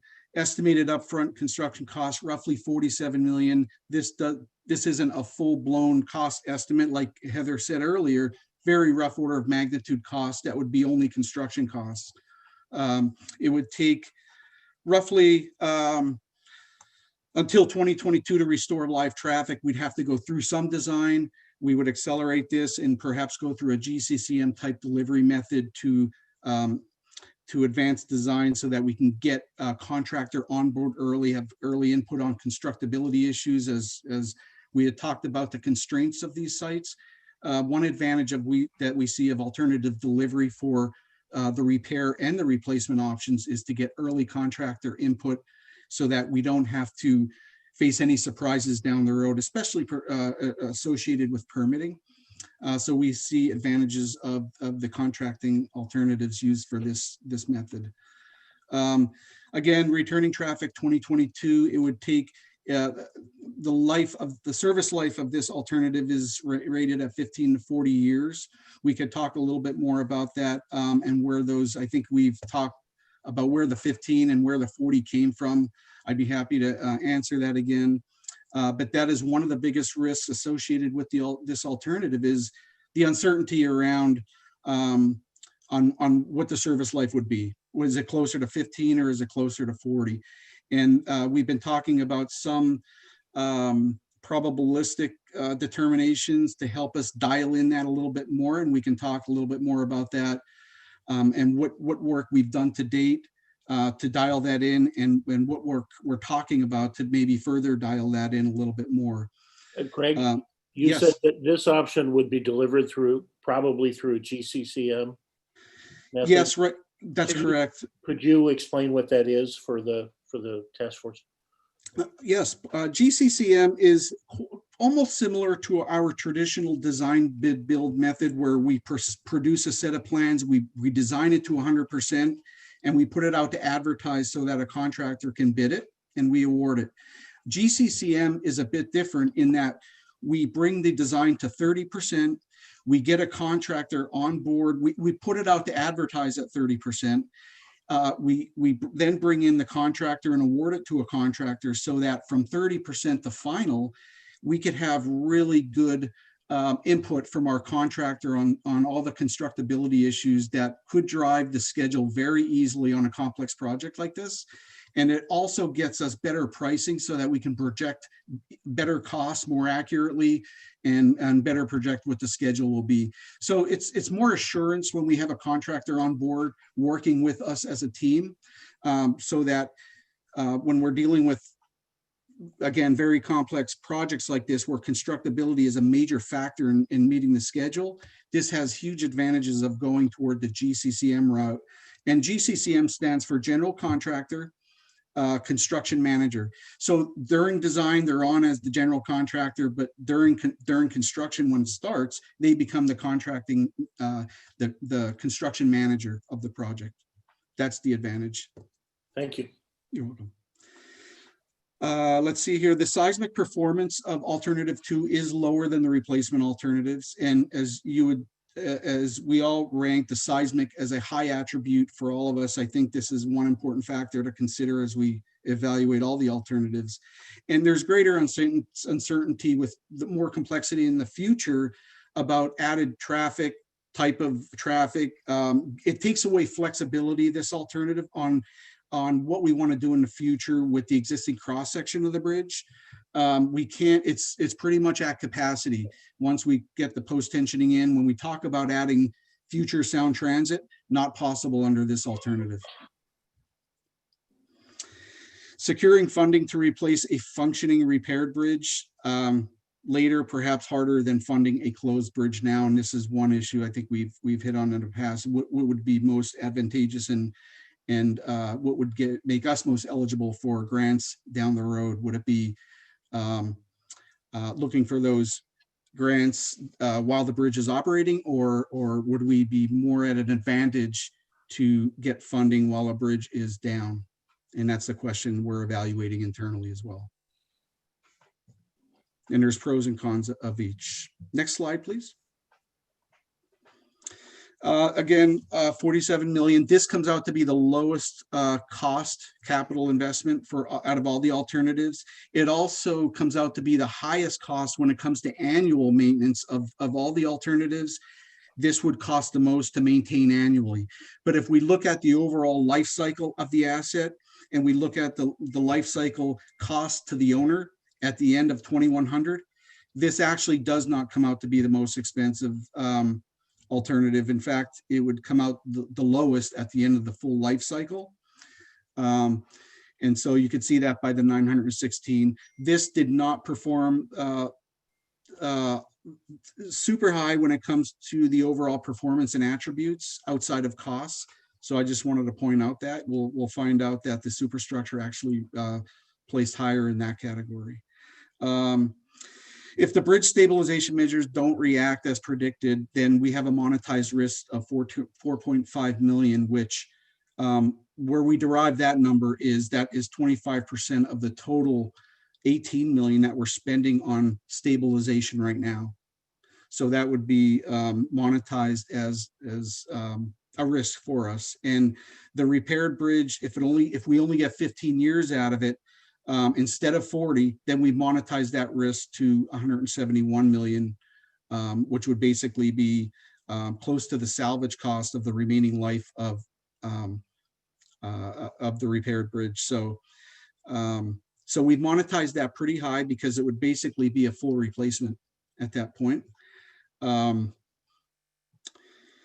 Having how long would the repairs last? Again, having adequate operations maintenance resources. This is going to require a really sophisticated instrument and health monitoring system for the life of the asset. So that produces a high O&M cost for us that we would have to manage all the data for. Repair durations remain unknown. Again, going back to that certainty of how the structure would behave as a system, not so much as individual components. And let's see here, if we look at post-tensioning now and going through with these long-term strengthening repairs, demolishing the bridge later, as we know we'll have to do, will be much more complicated. Taking apart the system that has been post-tensioned and carbon fiber wrapped. So it will bring complications with demolition for sure.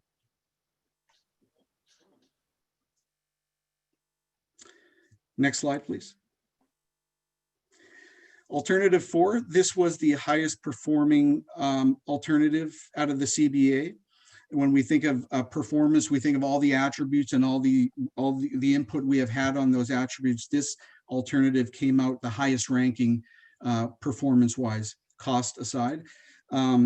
Estimated total ownership cost is 1 billion. If we look at, again, the total ownership includes the full life cycle out to 2100, and it includes the capital costs included. So I know that number looks high, but you'll notice consistently that all the alternatives show a high amount, but this is the full life cycle.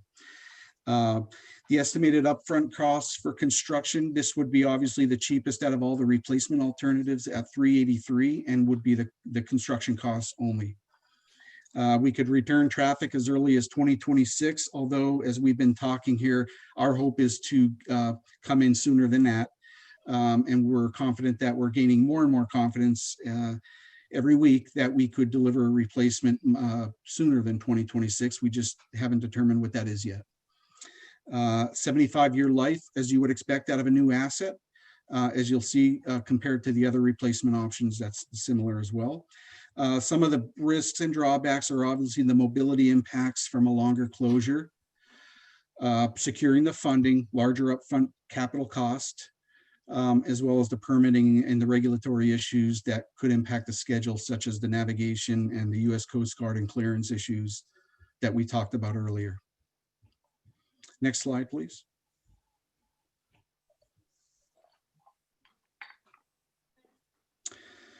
I believe we might have skipped the full replacement and the alternative 5. Okay, all right. So some of the risks that we've monetized associated with alternative 4, and I think we touched on this earlier, is that the geotechnical standards are going to change in a few years. We do expect that. We have monetized that. But we didn't really reflect it in a schedule. So one thing I will say is that alternative 4 will require foundation strengthening. And so that is different than, as we talked about the HNTB concept. When we studied the alternative 4, we assumed, like Heather said, it would be replaced with another box girder similar to what's out there now. And if that is the case, we would do foundation strengthening as part of that. If we selected to put back the same box girder bridge, we would do foundationing strengthening as part of the contract. So that's one difference that I think we'll be vetting out with the HNTB concept, is if we can avoid the in-water work and foundation strengthening as part of a lighter bridge, we'll definitely want to do that, because that will be a huge factor in saving time and meeting that aggressive schedule that we put out there. The bridge seismic importance classification is critical instead of essential. So this is one thing that we have control over internally, is that how we want to classify this bridge, especially the section of the corridor that crosses the waterway. And right now we're, whatever we put back as part of any replacement alternative will meet essential minimum. And essential basically means that we would be able to, after a 1,000-year event, the bridge would still be operational after inspections, whereas under a normal classification, the bridge would not be operational after a 1,000-year event. That's the big difference. And of course, on a critical, it's even more. It's even more to the point of getting traffic and restoring traffic immediately after an earthquake event. So critical even raises it higher, that there would be no interruption of service even after that size of an event. The U.S. Coast Guard has a higher vertical clearance requirement. If that's the case, then we've monetized that risk and added it to alternative 4. And so that has been monetized as well, which is partly why you're seeing very high costs associated with Alt 4 at the end of the life cycle and the capital. Key questions. The CBA used most of the conservative estimate for the 6 years to get traffic back on the bridge. But again, as I said earlier, we are doing our best and gaining more and more confidence to deliver sooner than 2026. And so that goes without saying. I think we'll be continuing to press hard to work toward shaving time off of that. There is a replacement scenario that we talked about, potentially faster, that we're all excited about here, but again, still kicking the tires, but we're gaining more and more confidence. So good stuff. Next slide, please. Alternative 5, this is our full replacement. This also performed very well overall in the CBA. So if we look at the overall CBA, we see alternatives 2, 4, and 5 as really the highest 3 alternatives that are competing against each other. The estimated total ownership, again, is 1.5 billion, which is roughly 500 million more than the superstructure replacement. It's an upfront construction cost of 564, which again is expectedly more than the replacement superstructure replacement alternative, and only includes construction costs. And it would take roughly the same time to restore traffic, although my my feeling is this might even take a little longer than the superstructure replacement. And I think we could accelerate the Alt-4 a little bit faster than Alt-6. Because this alternative will require new piers, new foundations, particularly if we choose a cable stayed bridge, we'll need another foundation and tower, in which case would require more time and obviously, and like Ted said earlier, this alternative, because it's a new replacement and a chance to replace the piers, we would push those back from the waterway. And so that would get us out of the water, but it still require a lot of right-of-way and in-ground work to replace foundations and piers. And so we would also need a tie-down pier with this alternative. So that's a second pier that would be required as well. And so 2 piers in total. Again, the 75-year life, pretty standard, 75+ years for all the replacement alternatives. It was what we would expect. The biggest risk and drawback, again, the U.S. Coast Guard clearance, and this would relate to alternative 4 as well. Mobility impacts from longer closure, same as 4, and similar to 4 as well as these securing funding, larger upfront capital investment. Next slide, please. Any issues with the FAA, given the? Yes, Mayor Nichols, that actually came up. So for the first alternative, the truss that also sticks up, that has no issues with the FAA.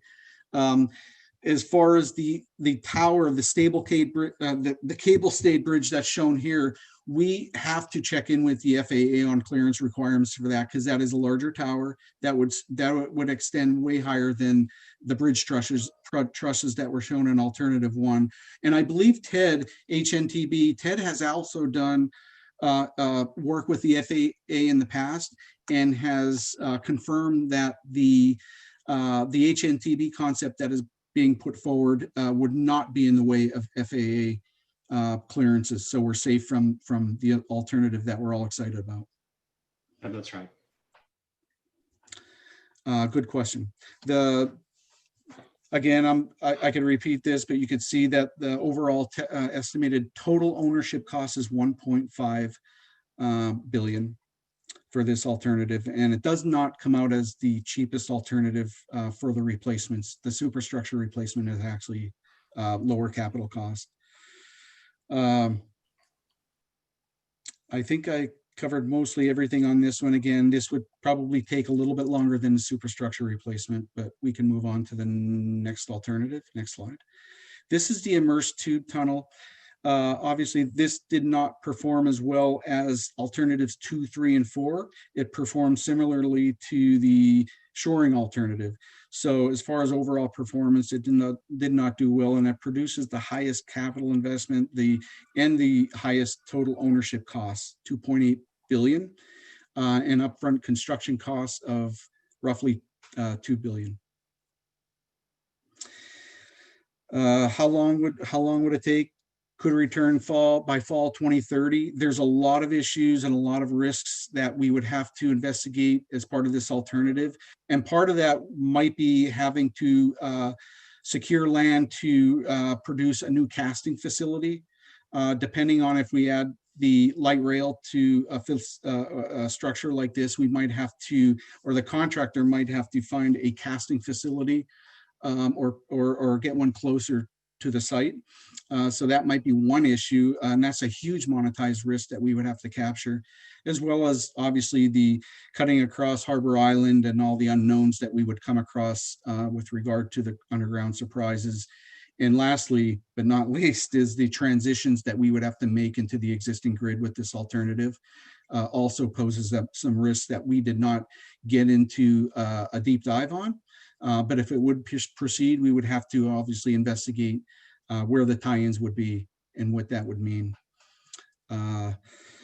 And this would be a unique asset for SDOT to maintain. We have no tunnels that, when it comes to maintaining tunnels, we're good at maintaining bridges, but tunnels are a unique asset. We would have to gain that experience and have to resource that correctly. Next slide, please. Again, alternative 6 comes out the highest.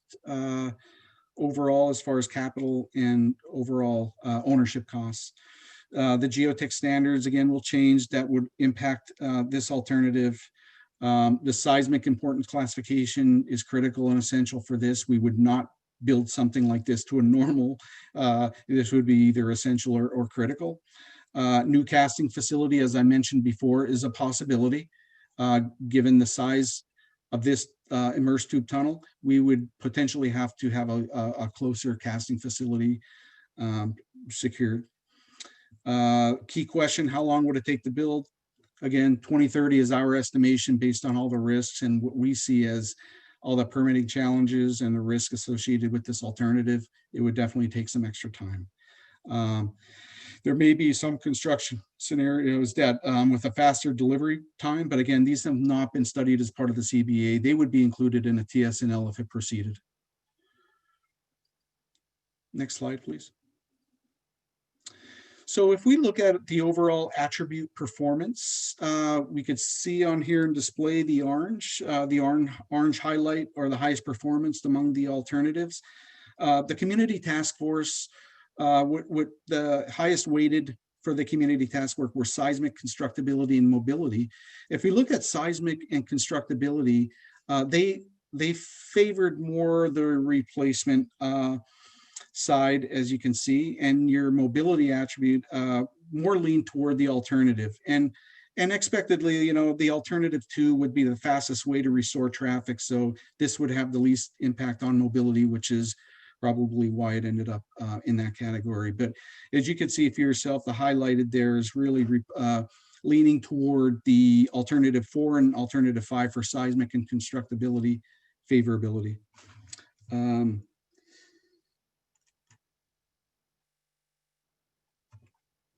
And one note there, I can't see the second bullet there, but any alternative that restores, you know, traffic quickly, you know, obviously scored the highest in, you know, for the environmental attributes, especially, and workforce and equity. So that's pretty straightforward.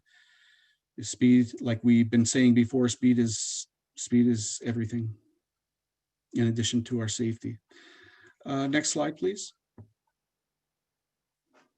Speed and durability, again, partial traffic, alternative 1, 2025, lifespan 5 years, low performer, don't even want to talk about it much more here. Alternative 2, traffic by 2022, and service life of 15 to 40 years. Alternative 4, 5, and alternatives 4 and 5, traffic by 2026, possibly earlier, as we've been talking about accelerated and different ways of delivering these, and 75+ year service life for these new assets. And alternative 6 would be a 75+ as well, but not getting traffic until around 2030. Next slide, please. Annual operation costs. So again, the annual operation and maintenance costs highest for alternative 2 because of the sophisticated monitoring system that would be required. That produces quite a large cost for alternative 2. Let's see, as far as the painting, we would have to obviously go back and UV protect the carbon fiber wrapping every 10 years. There's cost to that. So there's specialized inspections for this type of PT system as well, beyond just the normal annual inspections. So that's pretty much why we see a higher annual O&M cost for alternative repair, is that special inspections and painting and monitoring systems that would go into that.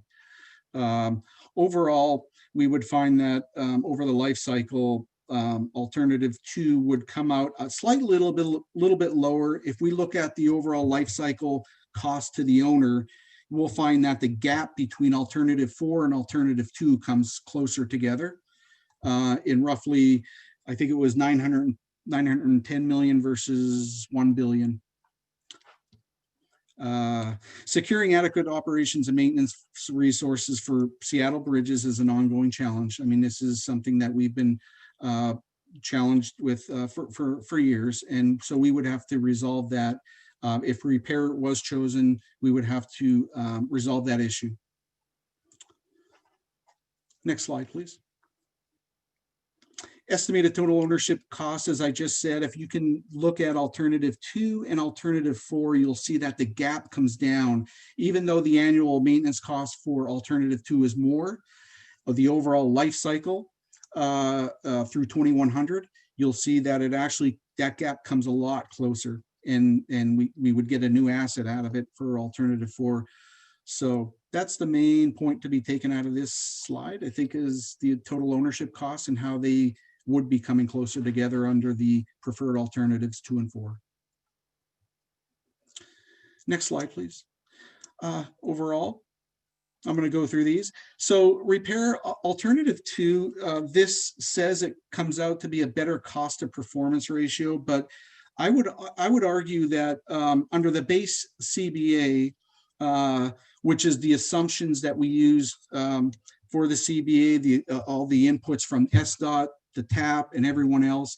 The base CBA is what we evaluated everything on, and alternative 4 actually comes slightly ahead of alternative 2 when it comes to the overall value index, which is the performance over the cost. So this is something that I think if we looked at, you'll see as everyone reviews the CBA, there's reported findings that are based on some of the testing, some of the sensitivity testing we've done, and then there's the base CBA findings. So right now we're focusing on the base CBA findings, and alternative 4 actually comes out a little slightly ahead, very minimal, but they're pretty close. Lower capital costs for alternative 2, obviously, higher maintenance cost annually.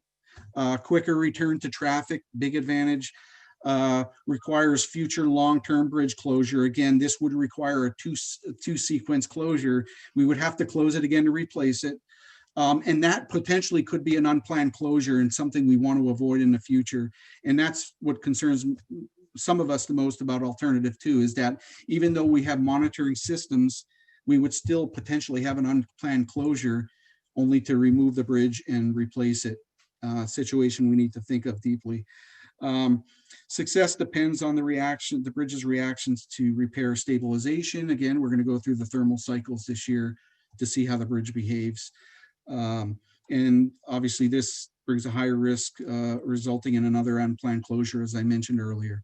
The replacement option, better performing overall. As we looked at all of our attributes, this performed the best, alternative 4. It has the higher capital costs, but it has the, when we look at the lower, it has lower maintenance costs annually compared to alternative 2. But in the end, after the full life cycle, it would come out slightly ahead of alternative 2 as far as life cycle costs.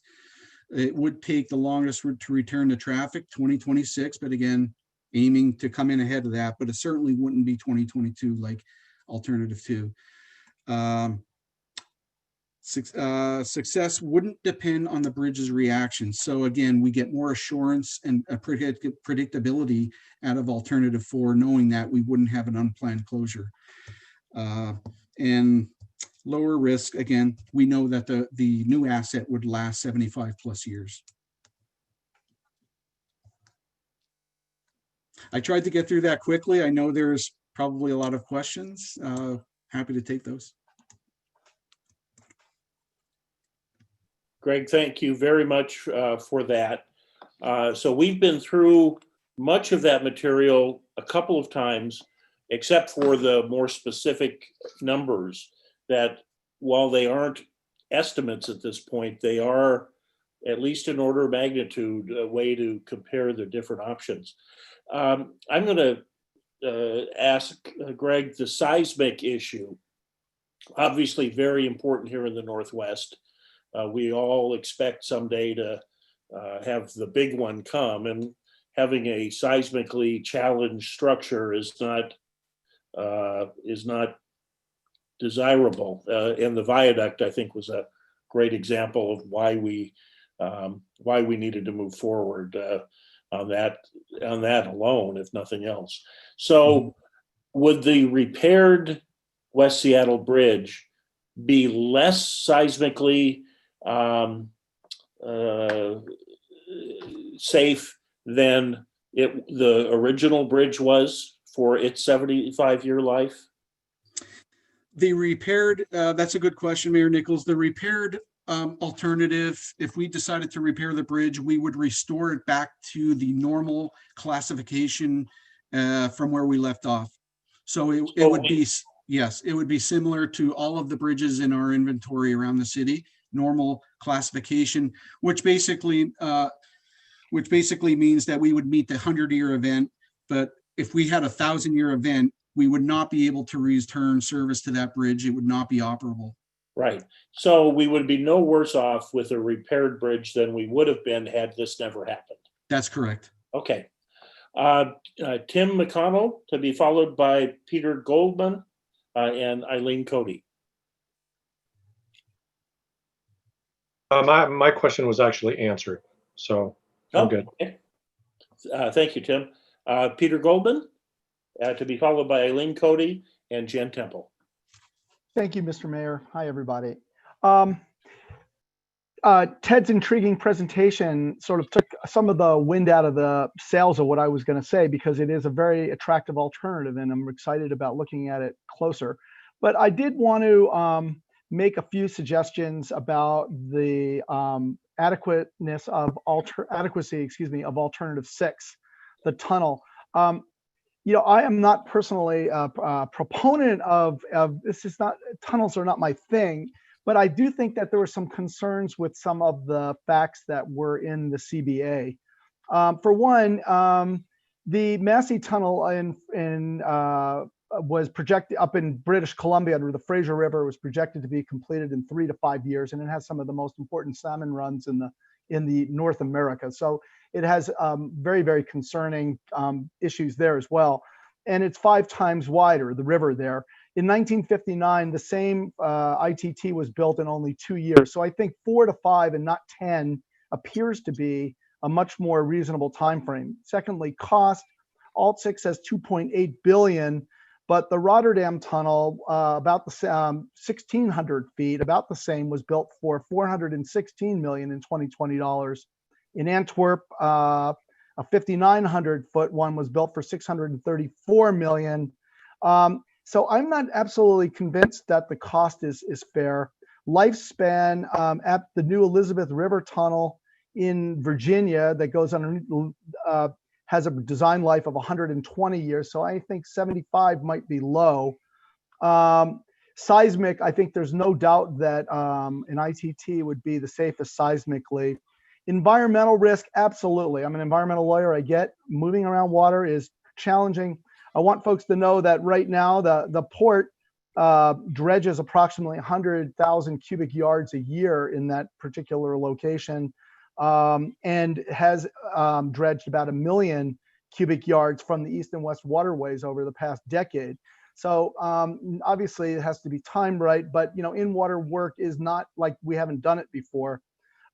Forward compatibility, what really motivates me the most to really want to give this alternative a really fair shake is the concept of not only safety, but in making it forward compatible with sound transit. We could get out of our sort of Seattle silo and think that what is really going to make Seattle great is linking it to sound transit. So I just feel that we're really missing a great opportunity for a big vision to accelerate the introduction of light rail into West Seattle. And forcing sound transit to do their own crossing. It's just not the future. The future is linking all of this together. And I just think we're shortchanging that factor a little bit here. Light rail will be a game changer. Constructability, Netherlands has 30 of these, Japan has 25, China has 12 just in the last 10 years. So this is not an unfamiliar thing. I absolutely get that it's scary as hell to think about going down into the ground there. This is not only the Duwamish people's ground and the Muckleshoots fishing rights, but there's very important port work going on there. And I can understand the idea of interfering with all those activities. But I do think that, you know, like any construction project, things can be mitigated. So really to sum up, I just think that I want to urge SDOT to really carefully check those numbers on 6. It might not be the best way to go in light of the great presentation that Ted made, but I really think we should not dismiss that alternative with the wrong numbers. We should make it on the merits and have the right numbers compare apples to apples and oranges to oranges, and really make sure that we don't dismiss that alternative prematurely. And let's talk a little bit about the vision thing, the Sound Transit doing it at the same time. The vision thing is important. I think it'll be easier to sell this to the federal government if we have an integrated transportation vision that does everything in one fell swoop. So anyway, thank you. Yeah, thank you, Peter. Eileen Cody, to be followed by Marcy Carpenter and Peter Steinbruck. All right, thanks, Greg. So my question is a little bit different in that I know this is the West Seattle Bridge Task Force, but it's really the whole corridor, and neither the repair or the replace discussions did we talk about the Spokane Street viaduct and how long is that going to last before replacement? I know we've done some shoring on that side, but for seismic, but can SDOT answer that question? How long we actually think that's going to last before we have to close that corridor down and make major repairs? Well, the existing, if I could speak to that, I think the existing corridor does meet the normal capacity or classification as does this West Seattle High Bridge. So everything is pretty consistent with the rest of the bridge inventory in the city.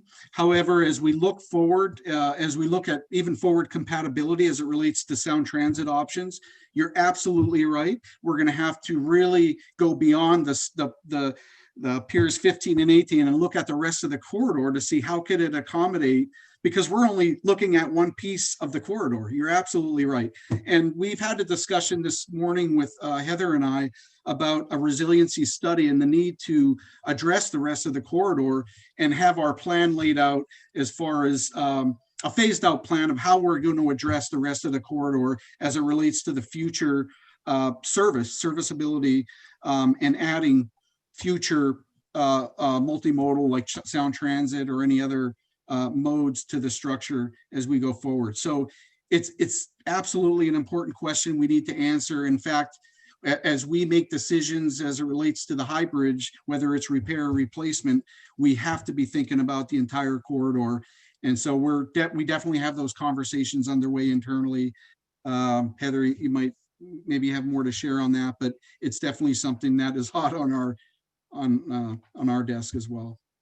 Well, I think that's just right, Greg. And something that I want to note when it comes to Sound Transit is that we really are only talking about the 3 spans of the high bridge. How we get light rail up there or down into a tunnel, to Peter's point, is a real question. And so we also have to guard ourselves against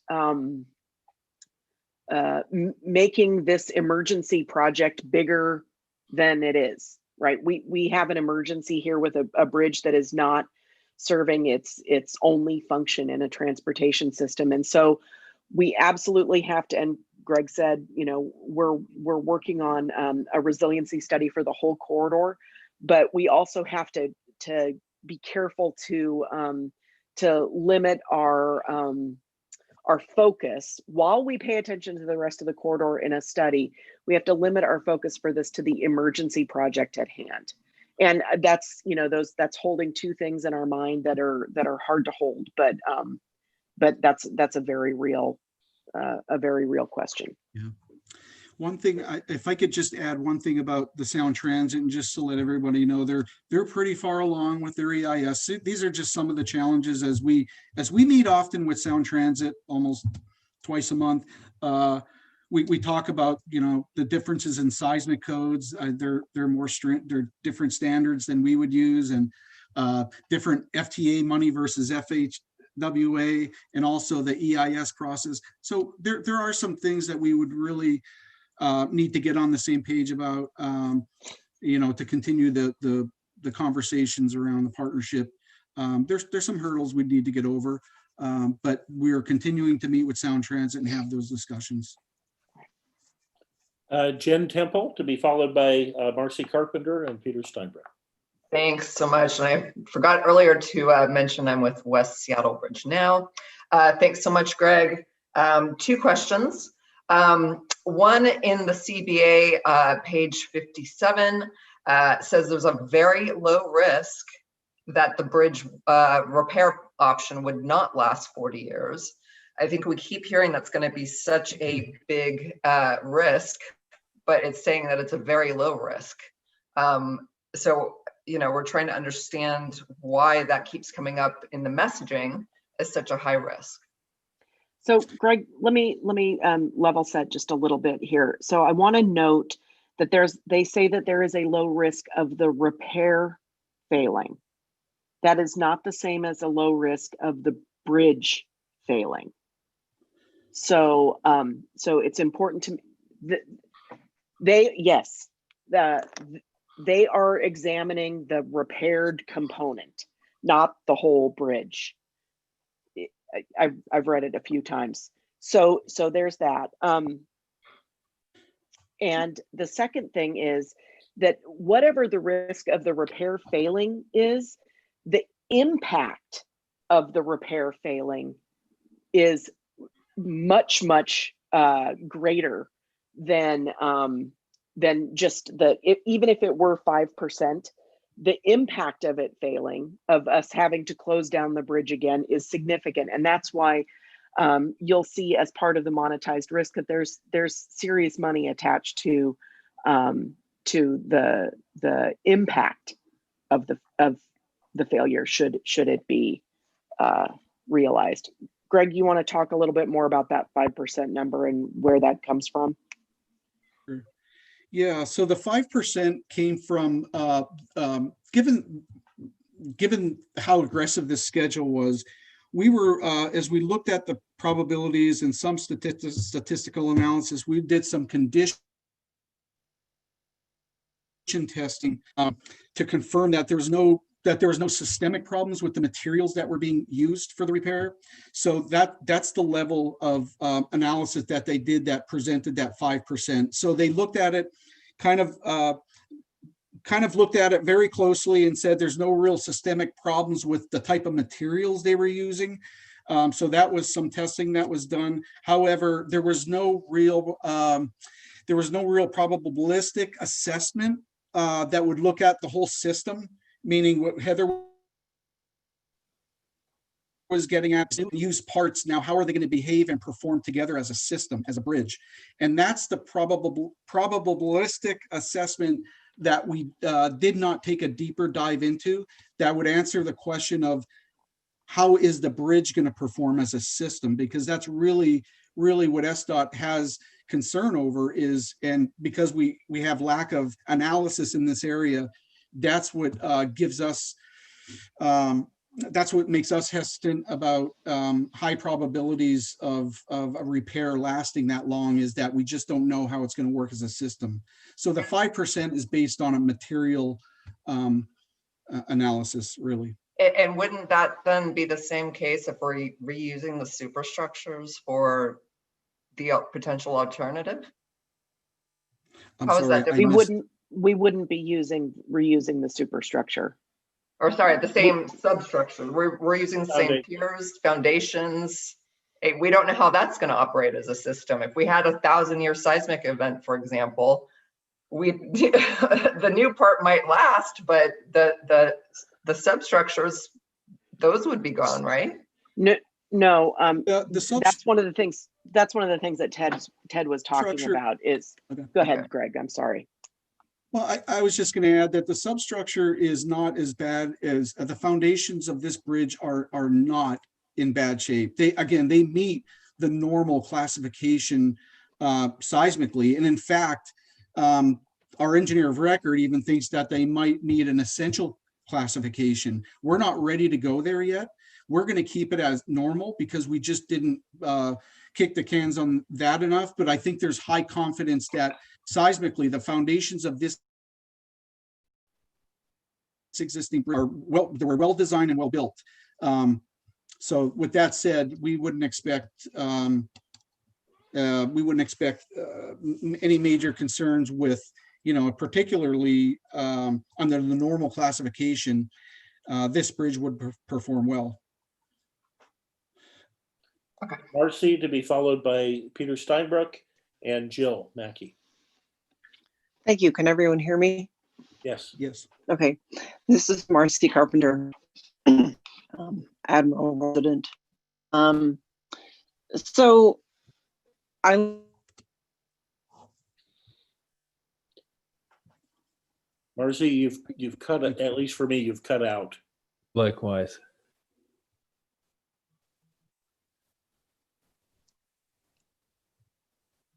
Marcy? All right, I'm going to go to Peter, and would one of the technical folks help Marcy make sure that there's a connection there? Peter? Yeah, hi, Greg. Thanks, Mayor Nichols. Thanks very much. Well, Jan's question was one that I wanted to ask as well. It's very befuddling to try to understand this mixed message between a 15-year and a 40 and a 5% probability that it would not last 40 years or 30 years. So that being said, it seems to me that, well, engineers, we have a great reputation for convincing us that they can design and build anything.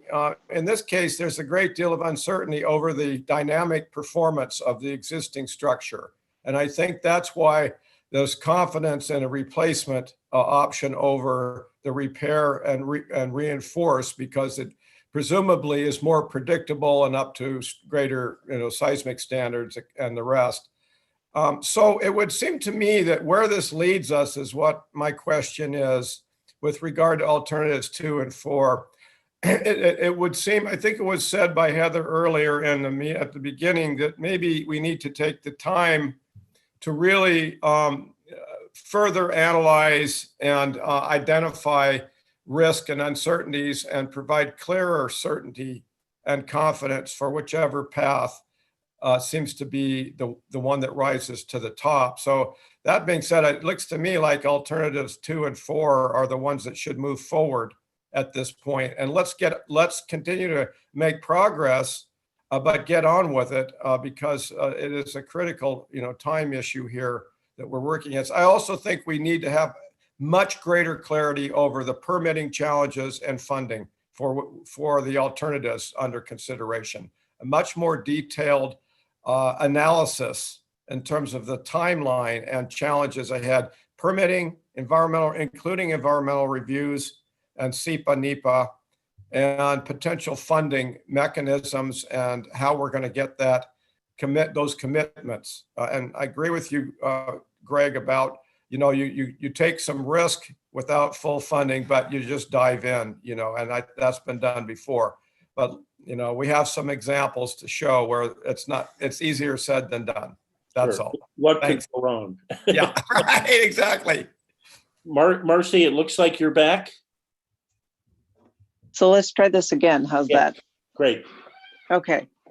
So Eileen asked one of my important questions, because if we replace, whenever the city replaces this part of the corridor, if it's functioning at a higher level than the eastern half, and there's the big earthquake, then it really doesn't do us that much good. So the whole corridor is a definite consideration for me. There was mention of the demolition complications due to the current shoring. Can someone go back to that with me for a minute and tell me how that would impact also on the rapid rebuild option? And I'll just ask my other question. I think I could answer this one. So the complications that come along with the repair options are the fact that we have a lot of post-tension steel within the structure itself. And so, as we could imagine, reducing the tension on that system and trying to demolish or controlled demolition sections of that bridge with the post-tensioning still intact is just going to add a complication. I think it goes without saying. And also the carbon fiber wrap that will be placed on the bridge, and there will be quite a good amount of it, especially if we proceed with the long-term strengthening. that would be no longer, that has a complication too, because number one, it's going to be considered contaminated fill instead of normal clean fill concrete. And so it does also bring some complications to the table, especially as it relates to costs. But the biggest constraint would be mainly the post-tensioning and how that how the demolition would work. We have never in the city demolished. And in fact, this would be the region's first balanced cantilevered box girder bridge that would be demolished in the region. And so there's not a lot of experience. There's a lot of experience building these type of structure. In fact, in the last few years, you look at, we've all been building them. But a lot of post-tensioning is going to add a lot of complication onto the lack of regional experience that the contractors have in the first place. Yeah, I might jump in and say there's very little national experience on demolition of balanced cantilever segmental bridges. So it's really a challenge nationwide. And maybe I'll try to say what Greg said just a little simpler, in the sense that a lot of the repairs that we're putting in place now, we have to undo when we demolish the bridge. So you get the idea that it's that part of the problem is we're undoing the repairs to take it apart. And so we get back to the vulnerable state that it was in that caused us to do the repairs in the first place, Marcy. So that adds to the risk and the challenge. So it's one thing that we think we want to think about very carefully. Okay, and that, thanks, Ted. Thanks for adding. And that risk would be there no matter which replace option. I mean, isn't there a fundamentally different approach with the rapid replacement, and that's lifting? Yeah, that's what I was trying to get at. Yeah. Well, the rapid replacement, we would not proceed with. So we've done repairs, which includes post-tensioning. If we went ahead with the long-term repair, we would add post-tensioning from pier to pier. We're talking a lot more post-tensioning. So it just doubles or triples the amount, which obviously makes it a lot more complicated when we go back to do controlled demolition for the rapid span. Okay. We want to skip that phase if we can. Marcy, thanks. No, I understand. You had a follow-up, Marcy? No, I think that's it for now. Okay. Thanks. Jill Mackey, to be followed by Tim McConnell. Hello, hi, Jill Mackey with Vigor. Just a question here. First of all, I agree with what Commissioner Steinbrook said about focusing in on alternatives 2 and 4, with my view, rapid replacement being a subset of option 4. But my question is, has there been a review of the alternatives in terms of how they stack up to the mayor's articulated goals that we saw here in this presentation?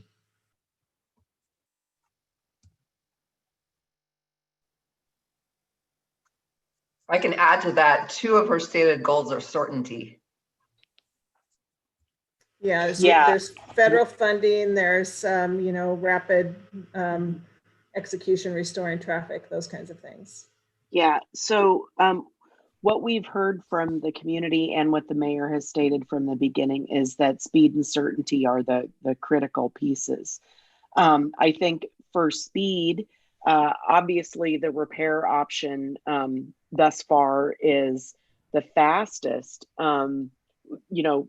Perhaps hot on the heels of that for speed is the rapid replacement option. I think the certainty piece is where we get into a preference of a replaced superstructure rather than a repaired superstructure.